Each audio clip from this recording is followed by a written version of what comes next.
ಜ್ಞಾನ ಸಂಹಿತ ಮಾಸಪತ್ರಿಕೆ ನವೆಂಬರ್ 2024.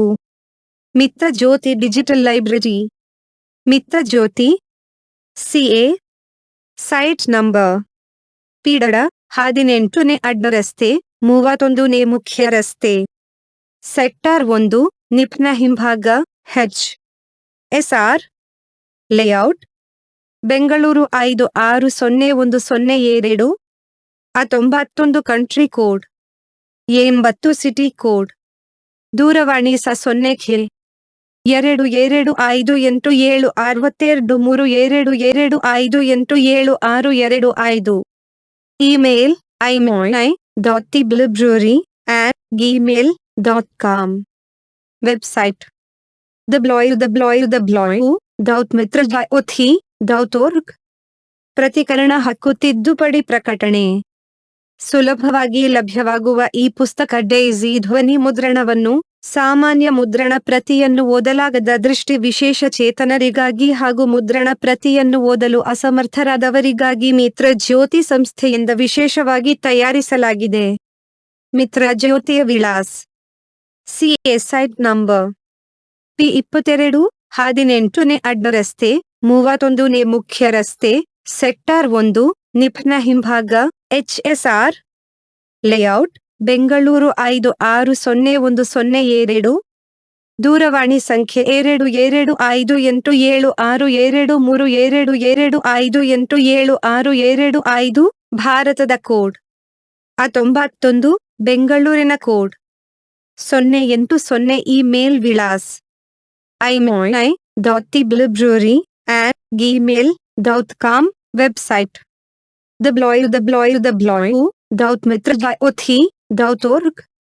ಈ ಪುಸ್ತಕ ಡೇಸಿ ಧ್ವನಿ ಮುದ್ರಣವನ್ನು 24 ಜುಲೈ 2014 ಭಾರತದಲ್ಲಿ ಊರ್ಜಿತಗೊಂಡ ಮರಾಕೇಶ್ ಕರಾರಿನಂತೆ ಹಾಗೂ 1957 ಪ್ರತಿಕರಣ ಹಕ್ಕು ಕಾಯ್ದೆ ಪ್ರಕರಣ 52, 1 ಝೈದ್ ಪ್ರಕಾರ ಮುದ್ರಣ ಪ್ರತಿಯನ್ನು ಓದಲು ಅಸಮರ್ಥರಾದವರಿಗಾಗಿ ಮಾತ್ರ ವಿತರಿಸಲು ತಯಾರಿಸಲಾಗಿದೆ.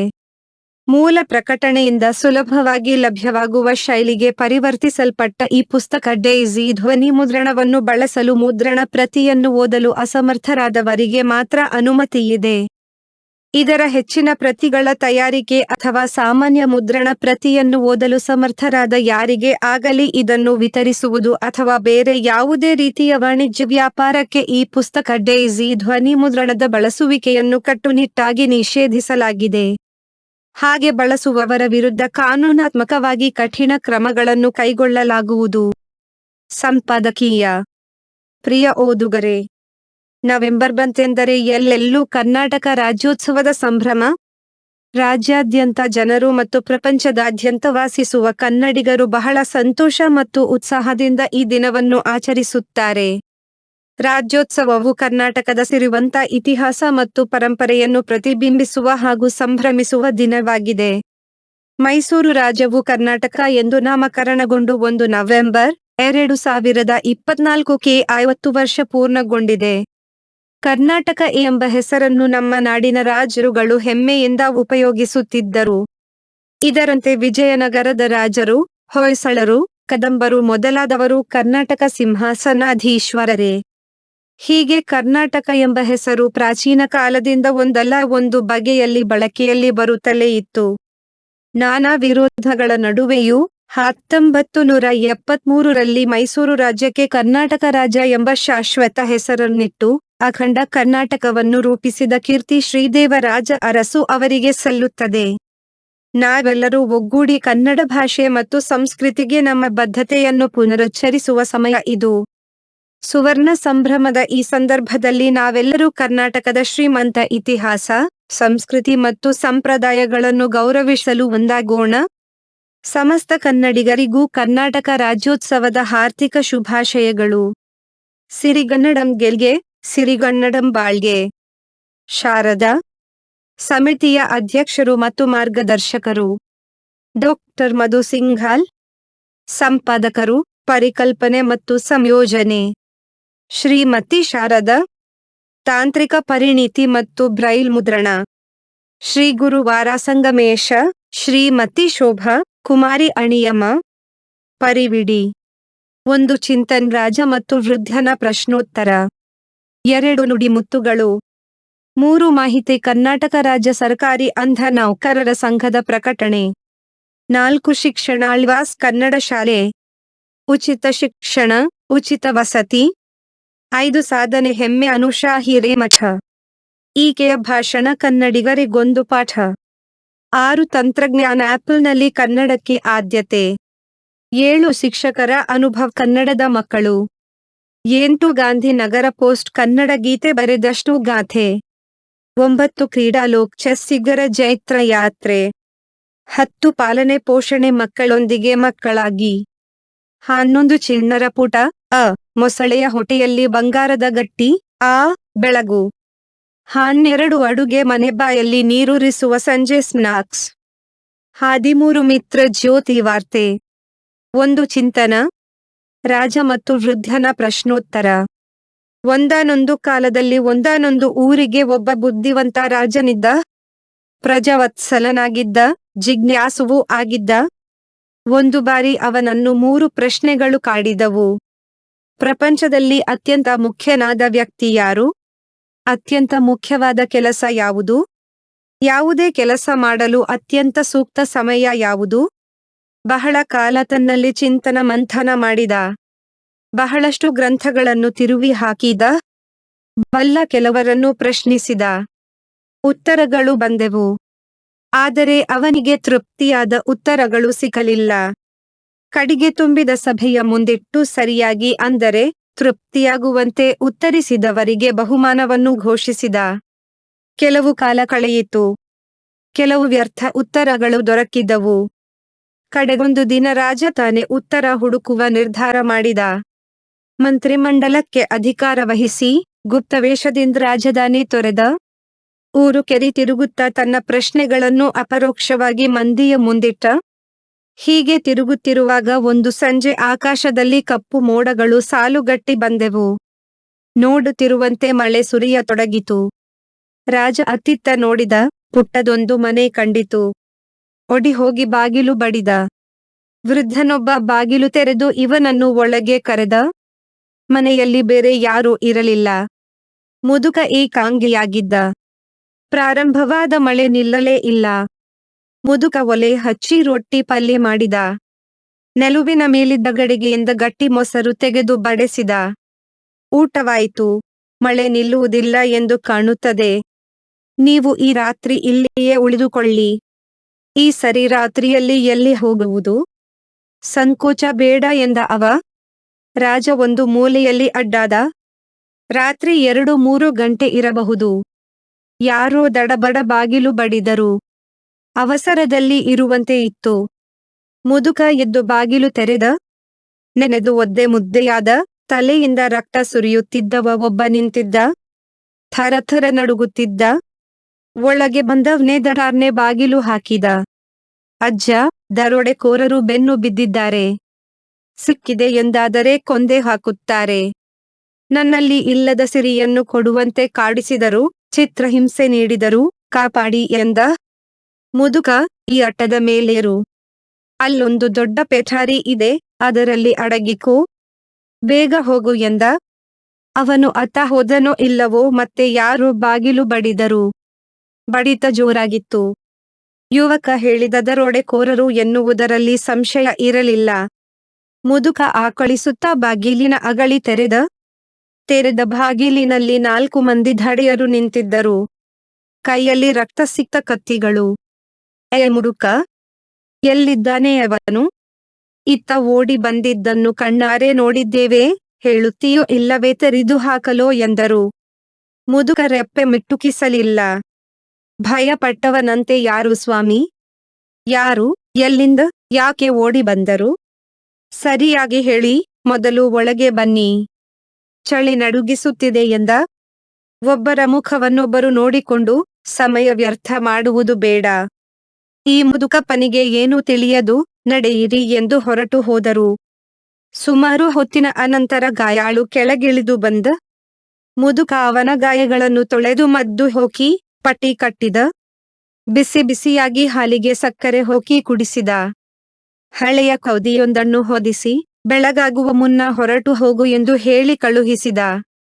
ಇದನ್ನೆಲ್ಲ ಗಮನಿಸುತ್ತಿದ್ದ ರಾಜ ಎದ್ದು ಬಂದು, ಅಜ್ಜಯ್ಯ, ನೀನು ಎಂಥ ಅಪಾಯಕಾರಿ ಕೆಲಸ ಮಾಡಿದೆ ಎಂಬ ಅರಿವಿದೆಯೇ?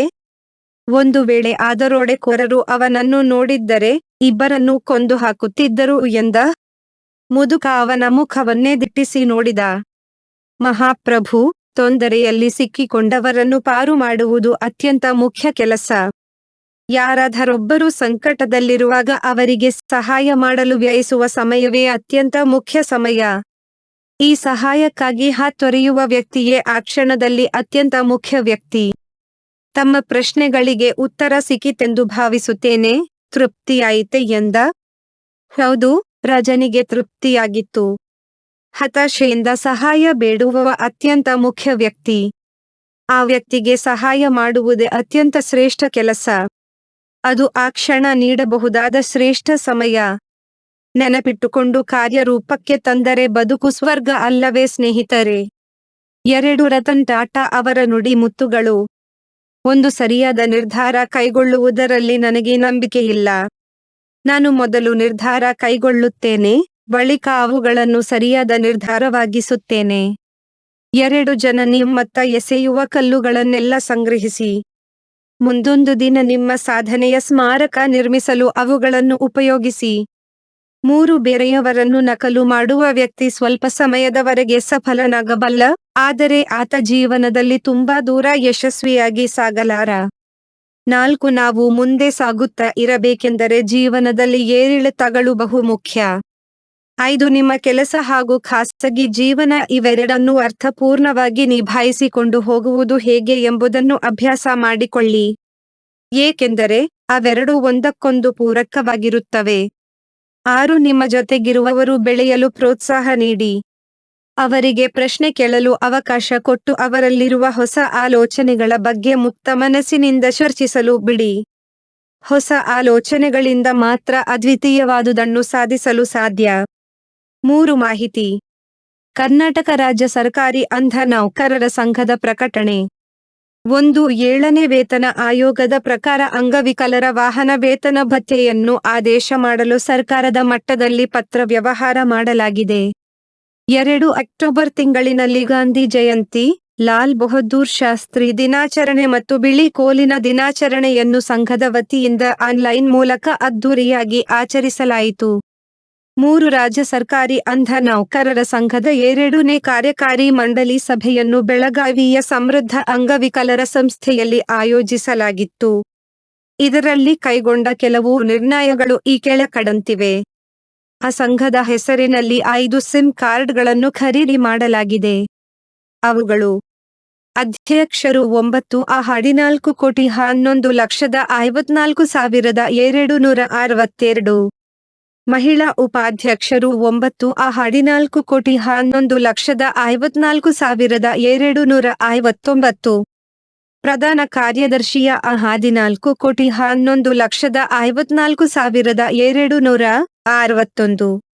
ಸಂಘಟನಾ ಕಾರ್ಯದರ್ಶಿ 9,11,54,263 ಮತ್ತು ಖಜಾಂಚಿ 9,11,54,260. ಆ ಖಾಲಿ ಇರುವ ಪ್ರಧಾನ ಕಾರ್ಯದರ್ಶಿ ಹುದ್ದೆಗೆ ಸರ್ವಾನುಮತದಿಂದ ಈ ಹಿಂದೆ ಇದ್ದ ಶ್ರೀಯುತ ಸತೀಶ್ ಕುಮಾರ್ ಜಾಲಿನಗರ್ ಅವರನ್ನು ಪುನರ್ ಆಯ್ಕೆ ಮಾಡಲಾಗಿದೆ. 4 ಕ್ರೀಡಾ ಮತ್ತು ಸಾಂಸ್ಕೃತಿಕ ಸ್ಪರ್ಧೆಗಳನ್ನು ಆಯೋಜಿಸುವುದರ ಬಗ್ಗೆ ಸರ್ಕಾರದ ಮಟ್ಟದಲ್ಲಿ ಪತ್ರ ವ್ಯವಹಾರ ನಡೆಸಲಾಗಿದೆ. 5 ಸಂಘದ ಸಂಸ್ಥಾಪನಾ ದಿನ ಮತ್ತು ಮಾನ್ಯತೆ ದಿನದ ಆಚರಣೆಯನ್ನು ಡಿಸೆಂಬರ್ ತಿಂಗಳಿನಲ್ಲಿ ಮೈಸೂರಿನಲ್ಲಿ ಆಚರಿಸಲು ನಿರ್ಧರಿಸಲಾಗಿದೆ. 4 ಶಿಕ್ಷಣ. ಆಳ್ವಾಸ್ ಕ್ಯಾಂಪಸ್ನಲ್ಲೊಂದು ಮಾದರಿ ಕನ್ನಡ ಶಾಲೆ. 600 ಮಕ್ಕಳಿಗೆ ಉಚಿತ ಶಿಕ್ಷಣ, ಉಚಿತ ವಸತಿ ಸೌಲಭ್ಯ. ಕನ್ನಡವನ್ನು ಉಳಿಸುವುದು, ಬೆಳೆಸುವುದು ಹೇಗೆಂದು ಉದ್ದುದ್ದ ಭಾಷಣ ಮಾಡುವವರಿದ್ದಾರೆ. ಉತ್ತಮ ಭವಿಷ್ಯ ಇಂಗ್ಲಿಷ್ ಮಾಧ್ಯಮದಿಂದಲೇ ಎಂಬ ಬಲವಾದ ನಂಬಿಕೆ ಇರಿಸಿಕೊಂಡಿರುವ ಪೋಷಕರಿದ್ದಾರೆ. ಪ್ರಾಥಮಿಕ ಹಂತದಿಂದಲೇ ಕನ್ನಡದಲ್ಲಿ ಕಲಿಸುವ ಕೆಲಸವಾಗಬೇಕೆಂಬ ಸಂದೇಶವನ್ನು ವಿವಿಧ ವೇದಿಕೆಗಳಲ್ಲಿ ಮೊಳಗಿಸುವವರಿದ್ದಾರೆ. ಇವರೆಲ್ಲರ ನಡುವೆ ಮೂಡಬಿದಿರೆಯ ಆಳ್ವಾಸ್ ಶಿಕ್ಷಣ ಸಂಸ್ಥೆ ಎಲ್. ಕೆ. ಜಿ. ಹಂತದಿಂದ ಪ್ರಾಥಮಿಕ ತರಗತಿಗಳ ಹಂತದ ವಿದ್ಯಾರ್ಥಿಗಳನ್ನು ಕನ್ನಡದಲ್ಲಿಯೇ ಓದಿಸುವ ಸಂಕಲ್ಪವನ್ನು ಯಾವುದೇ ಸರ್ಕಾರಿ ನೆರಳಿಲ್ಲದೆ ಸಾಕಾರಗೊಳಿಸಿದೆ. ಮೂಡಬಿದಿರೆಯ ವಿದ್ಯಾಗಿರಿಯ ಪ್ರಾಥಮಿಕ ಶಾಲೆಯಲ್ಲಿ ಇಂದು ಕರ್ನಾಟಕದ ನಾನಾ ಭಾಗಗಳಿಂದ ಬರುತ್ತಿರುವ 600ಕ್ಕೂ ಅಧಿಕ ವಿದ್ಯಾರ್ಥಿಗಳು ಉಚಿತ ಶಿಕ್ಷಣ ಪಡೆಯುತ್ತಿದ್ದಾರೆ. ಪಠ್ಯೇತರ ಚಟುವಟಿಕೆಗಳಲ್ಲಿಯೂ ತಮ್ಮ ಪ್ರತಿಭೆಯನ್ನು ರಾಜ್ಯ ರಾಷ್ಟ್ರ ಮಟ್ಟದಲ್ಲಿ ಮೆರೆಯುತ್ತಿದ್ದಾರೆ. ಏನು ಈ ಯಶಸ್ಸಿನ ಗುಟ್ಟು? ಹೀಗೂ ಕನ್ನಡ ಕಟ್ಟುವ ಕಾಯಕ ಸಾಧ್ಯ ಎಂದು ತೋರಿಸಿಕೊಟ್ಟಿರುವವರು ಆಳ್ವಾಸ್ ವಿದ್ಯಾಸಂಸ್ಥೆಯ ಅಧ್ವರ್ಯು ಡಾಕ್ಟರ್ ಮೋಹನ್ ಆಳ್ವ ಅವರು. ವರ್ಷದ ಹಿಂದಿನ ಘಟನೆ. ಆ ಸುದ್ದಿ ಕನ್ನಡ ಪತ್ರಿಕೆಗಳ ಪ್ರಾದೇಶಿಕ ಪುಟಗಳಲ್ಲಿ ಚಿಕ್ಕದಾಗಿ ಪ್ರಕಟಗೊಂಡಿತ್ತು. ನಿಜವಾಗಿ ಅದು ಕನ್ನಡ ಪ್ರಾಧಿಕಾರ, ಸಾಹಿತ್ಯ ಅಕಾಡೆಮಿ, ಕನ್ನಡ ಕಾವಲು ಸಮಿತಿ, ಶಿಕ್ಷಣ ಇಲಾಖೆಗಳ ಅಧಿಕಾರಿಗಳ ಕಣ್ಣಿಗೆ, ಕಿವಿಗೆ ಮುಟ್ಟಬೇಕಿತ್ತು. ಸಂಸ್ಕೃತಿ ಸಚಿವರು, ಪ್ರೌಢಶಿಕ್ಷಣದ ಮಂತ್ರಿಗಳು ಎದ್ದು ಬಂದು ಆ ಸುದ್ದಿಯ ಹಿಂದಿನ ಗುಣಾಂಶವನ್ನು ಅಧ್ಯಯನ ಮಾಡಬೇಕಿತ್ತು. ವಿಷಯ ಇಷ್ಟೇ. ದಕ್ಷಿಣ ಕನ್ನಡದ ಮೂಡಬಿದಿರೆಯ ಆಳ್ವಾಸ್ ಶಿಕ್ಷಣ ಸಂಸ್ಥೆಯ ಆವರಣದಲ್ಲಿ ಇರುವ ಉಚಿತ ಕನ್ನಡ ಶಾಲೆ ನಡೆಸಿದ ಪ್ರವೇಶ ಪರೀಕ್ಷೆಗೆ ಸೇರಿದ್ದ ಕನ್ನಡ ಜನಜಂಗುಳಿಯಲ್ಲಿ ಎಷ್ಟು ಜನ ಎನ್ನುತ್ತೀರಿ?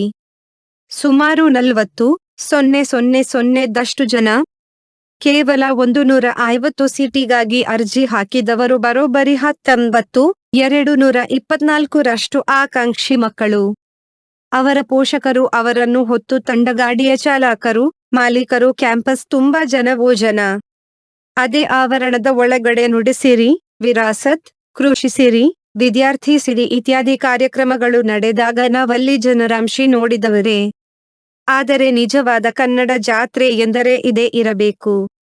ಕನ್ನಡ ಶಾಲೆಗೆ ಸೇರಲು ಮೂಲೆ ಮೂಲೆಯಿಂದ ತೊರೆದು ಬಂದವರ ಜಾತ್ರೆ. ಇನ್ನೇನು ಕರ್ನಾಟಕದಲ್ಲಿ ಕನ್ನಡ ಶಾಲೆಗಳ ಕಥೆ ಮುಗಿಯಿತು. ಸರ್ಕಾರಿ ಶಾಲೆಗಳು ಇಂಗ್ಲಿಷ್ ಶಾಲೆಗಳಾಗಿ ಪರಿವರ್ತನೆಗೊಳ್ಳುವ, ವಿಲೀನಗೊಳ್ಳುವ ಕಾಲ ಬಂದೇ ಬಿಟ್ಟಿತು ಎನ್ನುವಾಗಲೇ ಉಚಿತ ವಾರ್ಷಿಕ 150 ಸೀಟಿಗಾಗಿ ಇಡೀ ರಾಜ್ಯಾದ್ಯಂತ ಇಷ್ಟೊಂದು ಜನ ಎದ್ದು ಬಂದಿದ್ದಾರೆಂದರೆ ಕನ್ನಡಕ್ಕೆ ಇನ್ನೂ ಭವಿಷ್ಯ ಇದೆ ಎಂದೇ ಅರ್ಥ. ಇದು ಒಂದಂಶವಾದರೆ, ಇನ್ನೊಂದು ಆಳ್ವಾಸ್ ಕನ್ನಡ ಶಾಲೆಯ ಮಂತ್ರಶಕ್ತಿಯ ಬಗ್ಗೆ ಜನರಿಗಿರುವ ನಂಬಿಕೆ. ಹಾಗೆಯೇ ಇದು ಆಳ್ವಾಸ್ ಪ್ರತಿಷ್ಠಾನದ ನುಡಿಸಿರಿ, ವಿರಾಸತ್ನಂತಹ ಕನ್ನಡ ಕಟ್ಟುವ ಕಾಯಕಗಳ ಪರಿಣಾಮವಿರಲೂಬಹುದು ಅಥವಾ ಆಳ್ವಾಸ್ ಶಿಕ್ಷಣ ನಡೆಸುತ್ತಿರುವ ಇತರ ಜ್ಞಾನ ಶಾಖೆಗಳ ಶೈಕ್ಷಣಿಕ ವಿನ್ಯಾಸ, ಶಿಸ್ತು, ಸಂದೇಶಗಳ ಪರಿಣಾಮವೂ ಇರಬಹುದು. ಮಗುವಿನ ಭವಿಷ್ಯಕ್ಕೂ ಆಂಗ್ಲ ಭಾಷೆಗೂ ಕೃಳಬಳ್ಳಿಯ ಸಂಬಂಧವೆಂದು ರಾಜ್ಯಾದ್ಯಂತ ಇಂಗ್ಲಿಷ್ ಮಾಧ್ಯಮ ಶಾಲೆಗಳ ಮುಂದೆ ಮಕ್ಕಳ ಪೋಷಕರು ಕ್ಯೂ ನಿಲ್ಲುವ ಈ ದಿನಗಳಲ್ಲಿ ಇನ್ನೊಂದು ಕನ್ನಡ ಶಾಲೆಯ ಮುಂದೆ ಇಷ್ಟೊಂದು ಆಸೆ, ನಿರೀಕ್ಷೆ, ಭರವಸೆಗಳು ಯಾಕೆ ಎಂಬುದು $1,000,000 ಪ್ರಶ್ನೆ. ಕೇವಲ ಉಚಿತ ಶಿಕ್ಷಣ ಎಂಬ ಒಂದೇ ಒಂದು ಕಾರಣಕ್ಕಾಗಿಯೇ ಅಥವಾ ಕನ್ನಡದೊಂದಿಗೆ ಅಲ್ಲಿ ಎಲ್ಲವನ್ನೂ ಬೆರೆಸಿ ಒದಗಿಸುವ ಮೌಲ್ಯಕ್ಕಾಗಿಯೇ ಎಂಬ 2 ಸರಳ ಪ್ರಶ್ನೆಗಳ ಒಳಗಡೆ ಅವುಗಳಿಗೆ ಉತ್ತರವಿದೆ. ಹೌದು, ಆಳ್ವಾಸ್ ಶಿಕ್ಷಣ ಸಂಸ್ಥೆಯ ಅಧ್ವರ್ಯು ಡಾಕ್ಟರ್ ಮೋಹನ್ ಆಳ್ವ ಅವರು ಏನೇ ಕಾರ್ಯಯೋಜನೆ ರೂಪಿಸಿಕೊಟ್ಟರೂ ಅದಕ್ಕೊಂದು ಉದ್ದೇಶ ಮತ್ತು ಸ್ಪಷ್ಟತೆ ಇದ್ದೇ ಇರುತ್ತದೆ. ಕಳೆದ 2-3 ದಶಕಗಳಿಂದ ಅವರು ಅದೇ ಅಂಗಳದಲ್ಲಿ ವಿರಾಸತ್, ನುಡಿಸಿರಿ ಅಂತಹ ಸಾಹಿತ್ಯ, ಸಂಸ್ಕೃತಿಪರ ಚಳುವಳಿಯನ್ನೇ ನಡೆಸಿಕೊಂಡು ಬಂದವರು. ಅವರ ಹಾಗೆಯೇ ಅವರ ಶೈಕ್ಷಣಿಕ ಆವರಣ ಕೂಡ. ಅಲ್ಲಿ ಮಗುವಿನ ಕೈಗೆಟಕುವ ಜಾಗದಲ್ಲೆಲ್ಲ ಬಹುಬಗೆಯ ಕಲಾಕೃತಿಗಳಿವೆ. ಇಡೀ ಕ್ಯಾಂಪಸ್ ತುಂಬ ಅಂಗೈ ಅಗಲ ಜಾಗವನ್ನು ಬಿಡದೆ ಬಗೆ ಬಗೆಯ ಗಿಡಗಳಿವೆ. ಅಲಂಕಾರದ ಹೂಬಳ್ಳಿಗಳಿವೆ. ಎಲ್ಲವೂ ಜೀವನ, ಪ್ರೀತಿ, ಪ್ರಕೃತಿ ಮೌಲ್ಯ, ಸಾಂಸ್ಕೃತಿಕತೆ, ಕಲಾತ್ಮಕತೆಯನ್ನು ಪ್ರತಿನಿಧಿಸುತ್ತದೆ. ಇಂತಹ ಜೀವಪರ ಆವರಣದ ಒಳಗಡೆ LKG ಇಂದ ಉನ್ನತ ಶಿಕ್ಷಣದವರೆಗೆ ಬಗೆ ಬಗೆಯ ಜ್ಞಾನ ಶಾಖೆಗಳು ಇಲ್ಲಿವೆ. ಅವುಗಳಲ್ಲಿ ಒಂದು ಈ ಕನ್ನಡ ಶಾಲೆ. ರಂಗಭೂಮಿ, ಯಕ್ಷಗಾನ, ಕ್ರೀಡೆ, ವಿಜ್ಞಾನ, ತಂತ್ರಜ್ಞಾನ, ಮಾಧ್ಯಮ, ಆರೋಗ್ಯ, ಆಯುರ್ವೇದ, ವಿಜ್ಞಾನ ಹೀಗೆ ಎಲ್ಲವೂ ಇರುವ ಈ ಕ್ಯಾಂಪಸ್ ಒಳಗಡೆ ಕನ್ನಡವಿಲ್ಲದಿದ್ದರೆ ಹೇಗೆ? ನುಡಿಸಿರಿ ಅಂತಹ ನಾಡು ನುಡಿ ಹಬ್ಬ ಮಾಡುವ ನನಗೆ ಇಡೀ ರಾಜ್ಯಕ್ಕೆ, ರಾಷ್ಟ್ರಕ್ಕೆ ಮಾದರಿಯಾಗುವಂತಹ ಒಂದು ಬಾಲ ಸ್ವಭಾಷಾ ಕನ್ನಡ ಕಲಿಕಾ ನಿಕಾಯವನ್ನು ತೆರೆಯುವ ಉದ್ದೇಶವಿತ್ತು. ನಮ್ಮ ಈ ಕನ್ನಡ ಶಾಲೆ ಕಳೆದ 5-6 ವರ್ಷಗಳಿಂದ ರಾಜ್ಯದಲ್ಲಿ ಸತತ ಪ್ರಥಮ ಸ್ಥಾನವನ್ನು ಪಡೆಯುತ್ತಿದೆ ಎನ್ನುವ ಆಳ್ವ ಅವರಿಗೆ ಇಡೀ ಆವರಣದ ಒಳಗಡೆ ಇರುವ 16 ಅಧ್ಯಯನ ಅಂಗಗಳಲ್ಲಿ ಈ ಶಾಲೆಯ ಬಗ್ಗೆ ಅತೀವ ಪ್ರೀತಿ ಮತ್ತು ಗೌರವ. ಇಷ್ಟಾದರೂ ದೇಶ, ವಿದೇಶಗಳ ಸಾವಿರಾರು ವಿದ್ಯಾರ್ಥಿಗಳು ಓದುವ ಈ ಕ್ಯಾಂಪಸ್ನ ಒಂದು ಮೂಲೆಯಲ್ಲಿರುವ ಕನ್ನಡ ಶಾಲೆ ಇನ್ನೂ ಈ ರಾಜ್ಯದ ಯಾರಿಗೂ ಗೊತ್ತಿಲ್ಲದ ಹಾಗೆ ನಿಗೂಢವಾಗಿರುವುದು ಮಾತ್ರ ನೋವಿನ ಸಂಗತಿ. ಕೃನಾಡಿನಲ್ಲಿ ಕನ್ನಡ ಭವಿಷ್ಯದ ಇದೊಂದು ರೂಪಕವೂ ಹೌದು. 600 ವಿದ್ಯಾರ್ಥಿಗಳು. Doctor V. ಎಸ್. ಆಚಾರ್ಯರು ಕರ್ನಾಟಕ ಸರ್ಕಾರದ ಶಿಕ್ಷಣ ಸಚಿವರಾಗಿದ್ದಾಗ 2009 ಸಾಲಿನಲ್ಲಿ ಆರಂಭಗೊಂಡ ಈ ಶಿಕ್ಷಣ ಸಂಸ್ಥೆಯಲ್ಲಿ ಇಂದು 600ಕ್ಕಿಂತ ಹೆಚ್ಚು ವಿದ್ಯಾರ್ಥಿಗಳು ಓದುತ್ತಿದ್ದಾರೆ. ಇಲ್ಲಿ ಕನ್ನಡದಲ್ಲೇ ಪ್ರೌಢ ಶಿಕ್ಷಣವನ್ನು ಮುಗಿಸಿದ ಸಾವಿರಾರು ವಿದ್ಯಾರ್ಥಿಗಳು ಭವಿಷ್ಯದಲ್ಲಿ ವೈದ್ಯಕೀಯ, ತಾಂತ್ರಿಕ ಹಾಗೂ ಇನ್ನಿತರ ಉನ್ನತ ಶಿಕ್ಷಣವನ್ನು ಆಯ್ದುಕೊಂಡು ರಾಜ್ಯ, ದೇಶಾದ್ಯಂತ ಬೆರೆತಿದ್ದಾರೆ. ಕನ್ನಡದಲ್ಲಿ ಉನ್ನತ ವೈದ್ಯಕೀಯ, ತಾಂತ್ರಿಕ ಶಿಕ್ಷಣವೆನ್ನುವುದು ಗಾಳಿಗೋಪುರ ಎನ್ನುವ ಅಪನಂಬಿಕೆಯನ್ನು ಸುಳ್ಳು ಮಾಡಿದ್ದಾರೆ. ಅವಕಾಶ ವಂಚಿತ ನೂರಾರು ಬ್ರಾಹ್ಮಣ ಮಕ್ಕಳು ಇಲ್ಲಿ ಪ್ರತಿಭಾ ಸಂಪನ್ನರಾಗಿದ್ದಾರೆ.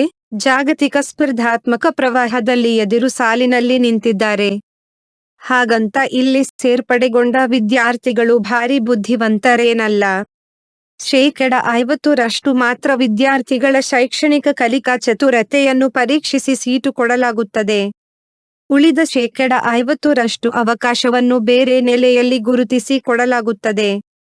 ಕ್ರೀಡೆ, ತಂದೆ ತಾಯಿಗಳಿಲ್ಲದ ಅನಾಥ ಮಕ್ಕಳು, ಸೈನಿಕರ ಮಕ್ಕಳು, ಕೊರಗ, ಸಿದ್ದಿ, ಮಲೆಕುಡಿಯ, ಜೇನು ಕುರುಬ, ಹಕ್ಕಿಪೆಕ್ಕಿಯಂತಹ ಆದಿವಾಸಿ ಅಥವಾ ಪರಿಧಿಯಲ್ಲಿ ನಿಂತ ನೆಲದವರನ್ನು ಪರಿಗಣಿಸಲಾಗುತ್ತದೆ.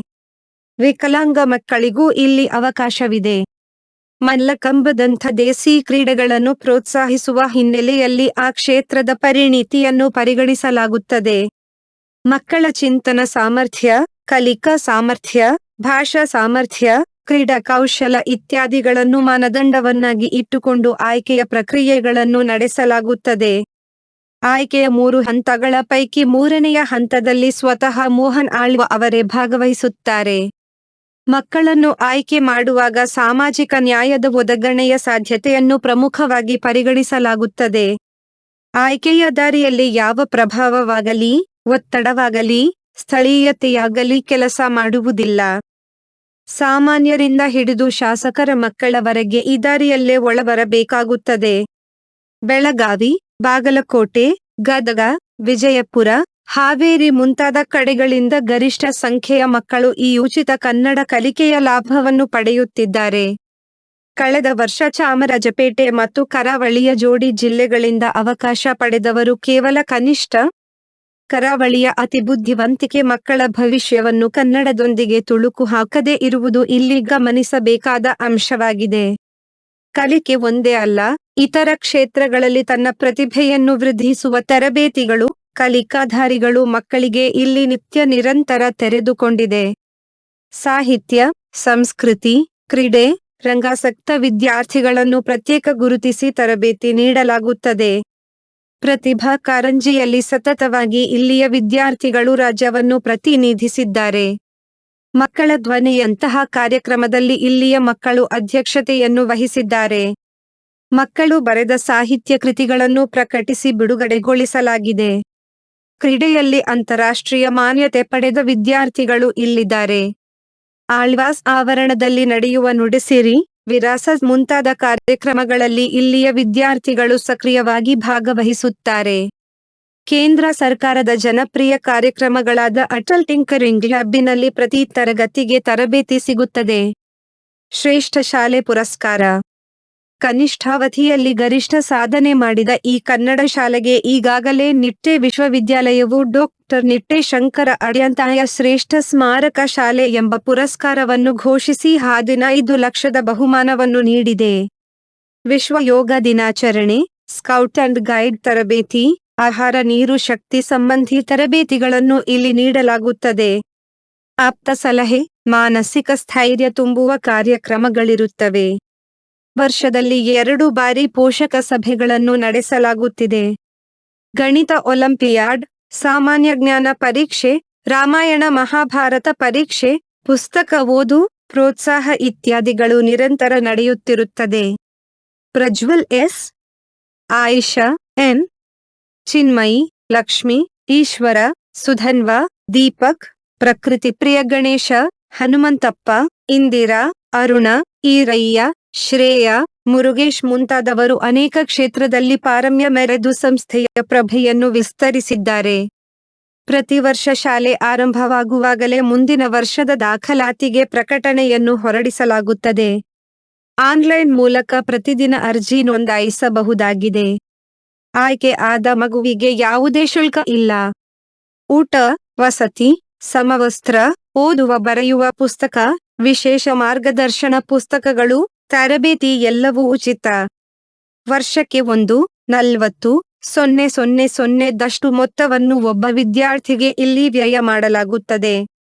ಕನ್ನಡ ಮಾಧ್ಯಮದ ಮೌಲ್ಯ ಪ್ರಭೆ ಎಷ್ಟು ವಿಸ್ತರಿಸಿದೆ ಎಂದರೆ ಪೂರ್ತಿ ಫೀಸು ಕೊಟ್ಟು ಈ ಸಂಸ್ಥೆಗೆ ಮಕ್ಕಳನ್ನು ಸೇರಿಸಲು ಪೋಷಕರು ತುದಿಗಾಲಲ್ಲಿ ನಿಂತಿದ್ದೂ ಇದೆ.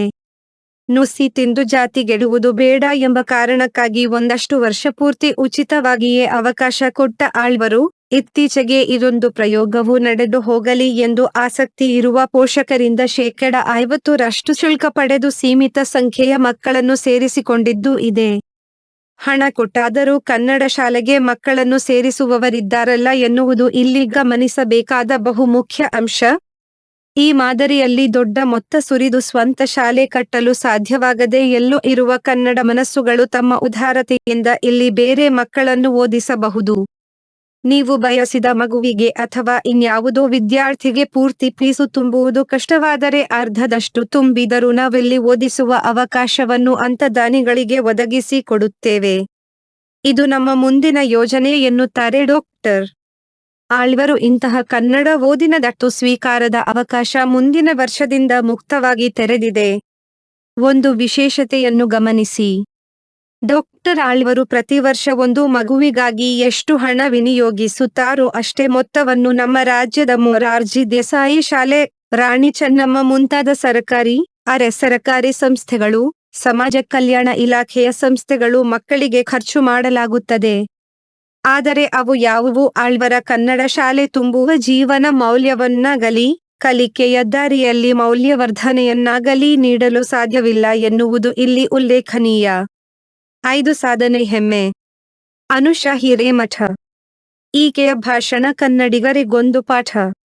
ಹಾವೇರಿ ಜಿಲ್ಲೆಯ ಹಾನಗಲ್ ತಾಲೂಕಿನ ಆಡೂರ ಗ್ರಾಮದ 15ರ ಹರೆಯದ ಈ ಪೋರಿ ಭಾಷಣ ಆರಂಭಿಸಿದರೆ ಸಾಕು, ಸಭೆಯೇ ಮಂತ್ರಮುಗ್ಧವಾಗುತ್ತದೆ. ಕನ್ನಡದ ವಿವಿಧ ಕಾಲಘಟ್ಟಗಳ ಕವಿಗಳು, ವಿದ್ವಾಂಸರುಗಳ ಕೃತಿಗಳ ಸಾರ ಈಕೆಯ ಭಾಷಣದ ಮೂಲಕ ಕೆಳುಗರ ಎದೆ ಹೊಕ್ಕು ರೋಮಾಂಚನ ಹುಟ್ಟಿಸುತ್ತದೆ. ಎಳವಯಸ್ಸಿನಲ್ಲೇ ರಾಜ್ಯದ ಮೂಲೆ ಮೂಲೆಯನ್ನು ತಲುಪಿದೆ ಈಕೆಯ ಹೆಸರು. ಕಲಿಯೋಕೆ ಕೋಟಿ ಭಾಷೆ, ಆಡೋಕೆ ಒಂದೇ ಭಾಷೆ, ಅದು ನಮ್ಮ ಕನ್ನಡ, ಕಸ್ತೂರಿ ಕನ್ನಡ ಎಂದು ಭಾಷಣ ಆರಂಭಿಸುವ ಅನುಷಾ ಕರಿಬಸಯ್ಯ ಹಿರೇಮಠ ಸಾವಿರಾರು ರೂಪಾಯಿ ಜನರು ನೆರೆದಿರುವ ಸಭೆಗಳಲ್ಲಿ ತನ್ನ ಮಾತಿನ ಓಘದಿಂದಲೇ ಎಲ್ಲರ ಗಮನ ತನ್ನೆಡೆ ಸೆಳೆಯುತ್ತಾಳೆ. ವ್ಯಾಕರಣ ದೋಷವಿಲ್ಲದ ನಿರರ್ಗಳ ಮಾತುಗಾರಿಕೆ, ನಾಡಿನ ದಾಸರು, ಕವಿಪುಂಗವರು, ಶರಣರು, ಸಾಹಿತಿಗಳು ಬರೆದ ಕೃತಿಗಳ ಸಾಲುಗಳ ಉದ್ಧರಣ, ಮಾತಿಗೆ ತಕ್ಕಂತೆ ಹವಭಾವ, ನೀಳ ಶರೀರ, ಆಕರ್ಷಕ ಶಾರೀರ, ನೇರ ದೃಷ್ಟಿ ಇವೆಲ್ಲ ಅವಳ ಭಾಷಣಕ್ಕೆ ಶೃಂಗಾರದ ಆಭರಣಗಳಾಗಿ ಮೆರುಗು ನೀಡುತ್ತವೆ. ಜೊತೆಗೆ ಧ್ವನಿಯ ಮೇಲೆ ಹಿಡಿತ ಹೊಂದಿ ಸ್ವರ ಏರಿಳಿತ ಮಾಡುವುದರಿಂದ ಜನರನ್ನು ಸೂಜಿಗಲ್ಲಿನಂತೆ ಸೆಳೆಯುತ್ತಿದ್ದಾಳೆ. ಈಗಾಗಲೇ ನಾಡಿನ ತುಂಬೆಲ್ಲ ಹೆಸರುವಾಸಿಯಾಗಿ, ನೂರಾರು ವೇದಿಕೆಗಳಲ್ಲಿ ಸಾಹಿತ್ಯ ದಿಗ್ಗಜರ ಮುಂದೆ ಭಾಷಣ ಮಾಡಿದ್ದು ಸಾಲದು ಎಂಬಂತೆ ಮುಖ್ಯಮಂತ್ರಿ ಸಿದ್ದರಾಮಯ್ಯ ಅವರ ಮುಂದೆಯೂ ಭಾಷಣ ಮಾಡಿ ಬೆನ್ನು ತಟ್ಟಿಸಿಕೊಂಡಿದ್ದಾಳೆ. ಅಂದಹಾಗೆ, ಇಷ್ಟೆಲ್ಲ ಸಾಧನೆ ಮಾಡಿದ ಅನುಷಾಳಿಗೆ ಈಗ ಕೇವಲ 15 ವರ್ಷ. ಹಾವೇರಿ ಜಿಲ್ಲೆಯ ಶಿಗ್ಗಾಂವಿ ತಾಲೂಕಿನ ಜಕ್ಕಲಕಟ್ಟಿ ಕಿತ್ತೂರ ರಾಣಿ ಚೆನ್ನಮ್ಮ ಸರಕಾರಿ ವಸತಿ ಶಾಲೆಯಲ್ಲಿ 7ನೆಯ ತರಗತಿ ಓದುತ್ತಿರುವ ಈ ಕುವರಿಯ ಭಾಷಣ ಕೇಳಿದ ಪ್ರತಿಯೊಬ್ಬರೂ ಆಶ್ಚರ್ಯ ಪಡುವುದರಲ್ಲಿ ಸಂದೇಹವಿಲ್ಲ. ಕನ್ನಡ ನಮ್ಮ ಮಾತೃಭಾಷೆ. ಅದನ್ನು ಉಳಿಸಬೇಕು, ಬೆಳೆಸಬೇಕು. ಎಲ್ಲರಲ್ಲೂ ಕನ್ನಡ ಭಾಷೆಯ ಜಾಗೃತಿ ಮೂಡಬೇಕು ಎಂಬ ಉದ್ದೇಶದಿಂದ ನಾನು ಹೀಗೆ ಮಾತನಾಡುವುದನ್ನು ಬೆಳೆಸಿಕೊಂಡಿದ್ದೇನೆ ಎನ್ನುತ್ತಾಳೆ. ಕ ಎಂದರೆ ಕಷ್ಟದಲ್ಲೂ, ನ ಎಂದರೆ ನಗುವುದನ್ನು, ದ ಎಂದರೆ ದಡ್ಡನಿಗೂ ಹೇಳಿಕೊಡುವ ಭಾಷೆ ನಮ್ಮ ಕನ್ನಡ ಭಾಷೆ ಎಂದು ತನ್ನದೇ ಆದ ವರಸೆಯಲ್ಲಿ ಹೇಳುತ್ತಿದ್ದಂತೆ ಪ್ರೇಕ್ಷಕರಿಂದ ಹರ್ಷೋದ್ಗಾರ, ಕರತಾಡನದ ಸುರಿಮಳೆಯಾಗುತ್ತದೆ. ವಯಸ್ಸಿಗೆ ಮೀರಿದ ಭಾಷೆ, ಸಾಹಿತ್ಯ ಸಾಮರ್ಥ್ಯ. ವೇದ ಪುರುಷನ ಸುತನ ಸಹೋದರನ, ಹೆಮ್ಮಗನ ಮಗನ ತಳ್ಳೊದರಿಯ ಮಾತುಳನ, ಮಾವನ ನಟುಳ ಭುಜ ಬಲದಿ ಕಾದಿ ಗೆಲಿದನ. ಅಣ್ಣನ ಮಯ್ಯನಾದಿನಿಯ ಜಠರದಲ್ಲಿ ಜನಿಸಿದ ನಾದಿ ಮೂರುತಿ.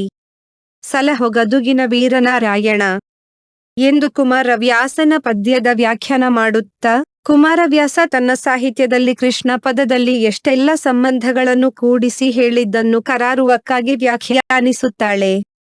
ಕನ್ನಡ ನಾಡಿನ ಜನರು ತಾವು ಆಡುವ ಪದದ ಅರ್ಥವನ್ನು ಅರಿತು ಮಾತನಾಡುವ ಸಾಮರ್ಥ್ಯವುಳ್ಳವರು.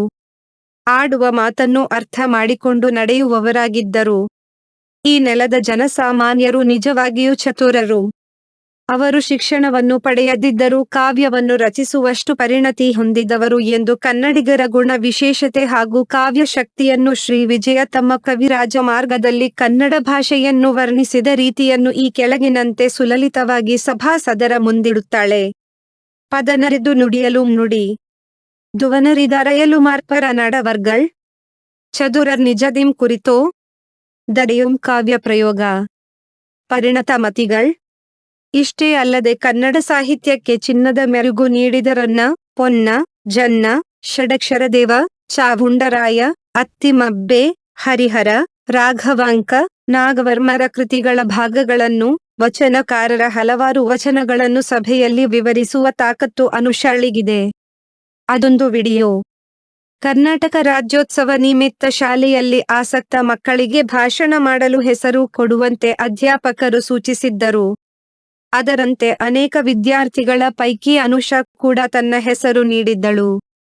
ಇವಳ ಭಾಷಾ ವೈಖರಿಯನ್ನು ಗಮನಿಸಿದ್ದ ಶಿಕ್ಷಕಿಯೊಬ್ಬರು ಅನುಷಾ ಭಾಷಣ ಮಾಡುವಾಗ ವೇದಿಕೆಯ ಪಕ್ಕದಲ್ಲಿ ನಿಂತು ವಿಡಿಯೋ ಮಾಡಿ ಯೂಟ್ಯೂಬ್ಗೆ ಅಪ್ಲೋಡ್ ಮಾಡಿದ್ದರು.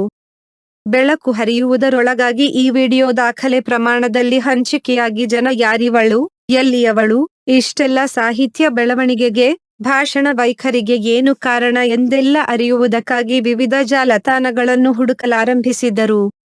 ಆದರೆ ಆಗ ಗೂಗಲ್ನಲ್ಲಿ ಅನುಷಾಳಿಗೆ ಸಂಬಂಧಪಟ್ಟದ್ದು ಇದೊಂದೇ ವಿಡಿಯೋ.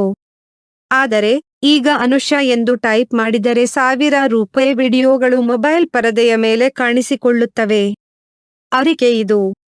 ಇತ್ತೀಚಿನ ದಿನಗಳಲ್ಲಿ ನಾವು ಅನ್ಯ ಭಾಷೆಗೆ ಮಾರು ಹೋಗಿ ಕನ್ನಡ ಭಾಷೆಯ ಬಳಕೆಯನ್ನು ಕಡಿಮೆ ಮಾಡುತ್ತಿದ್ದೇವೆ.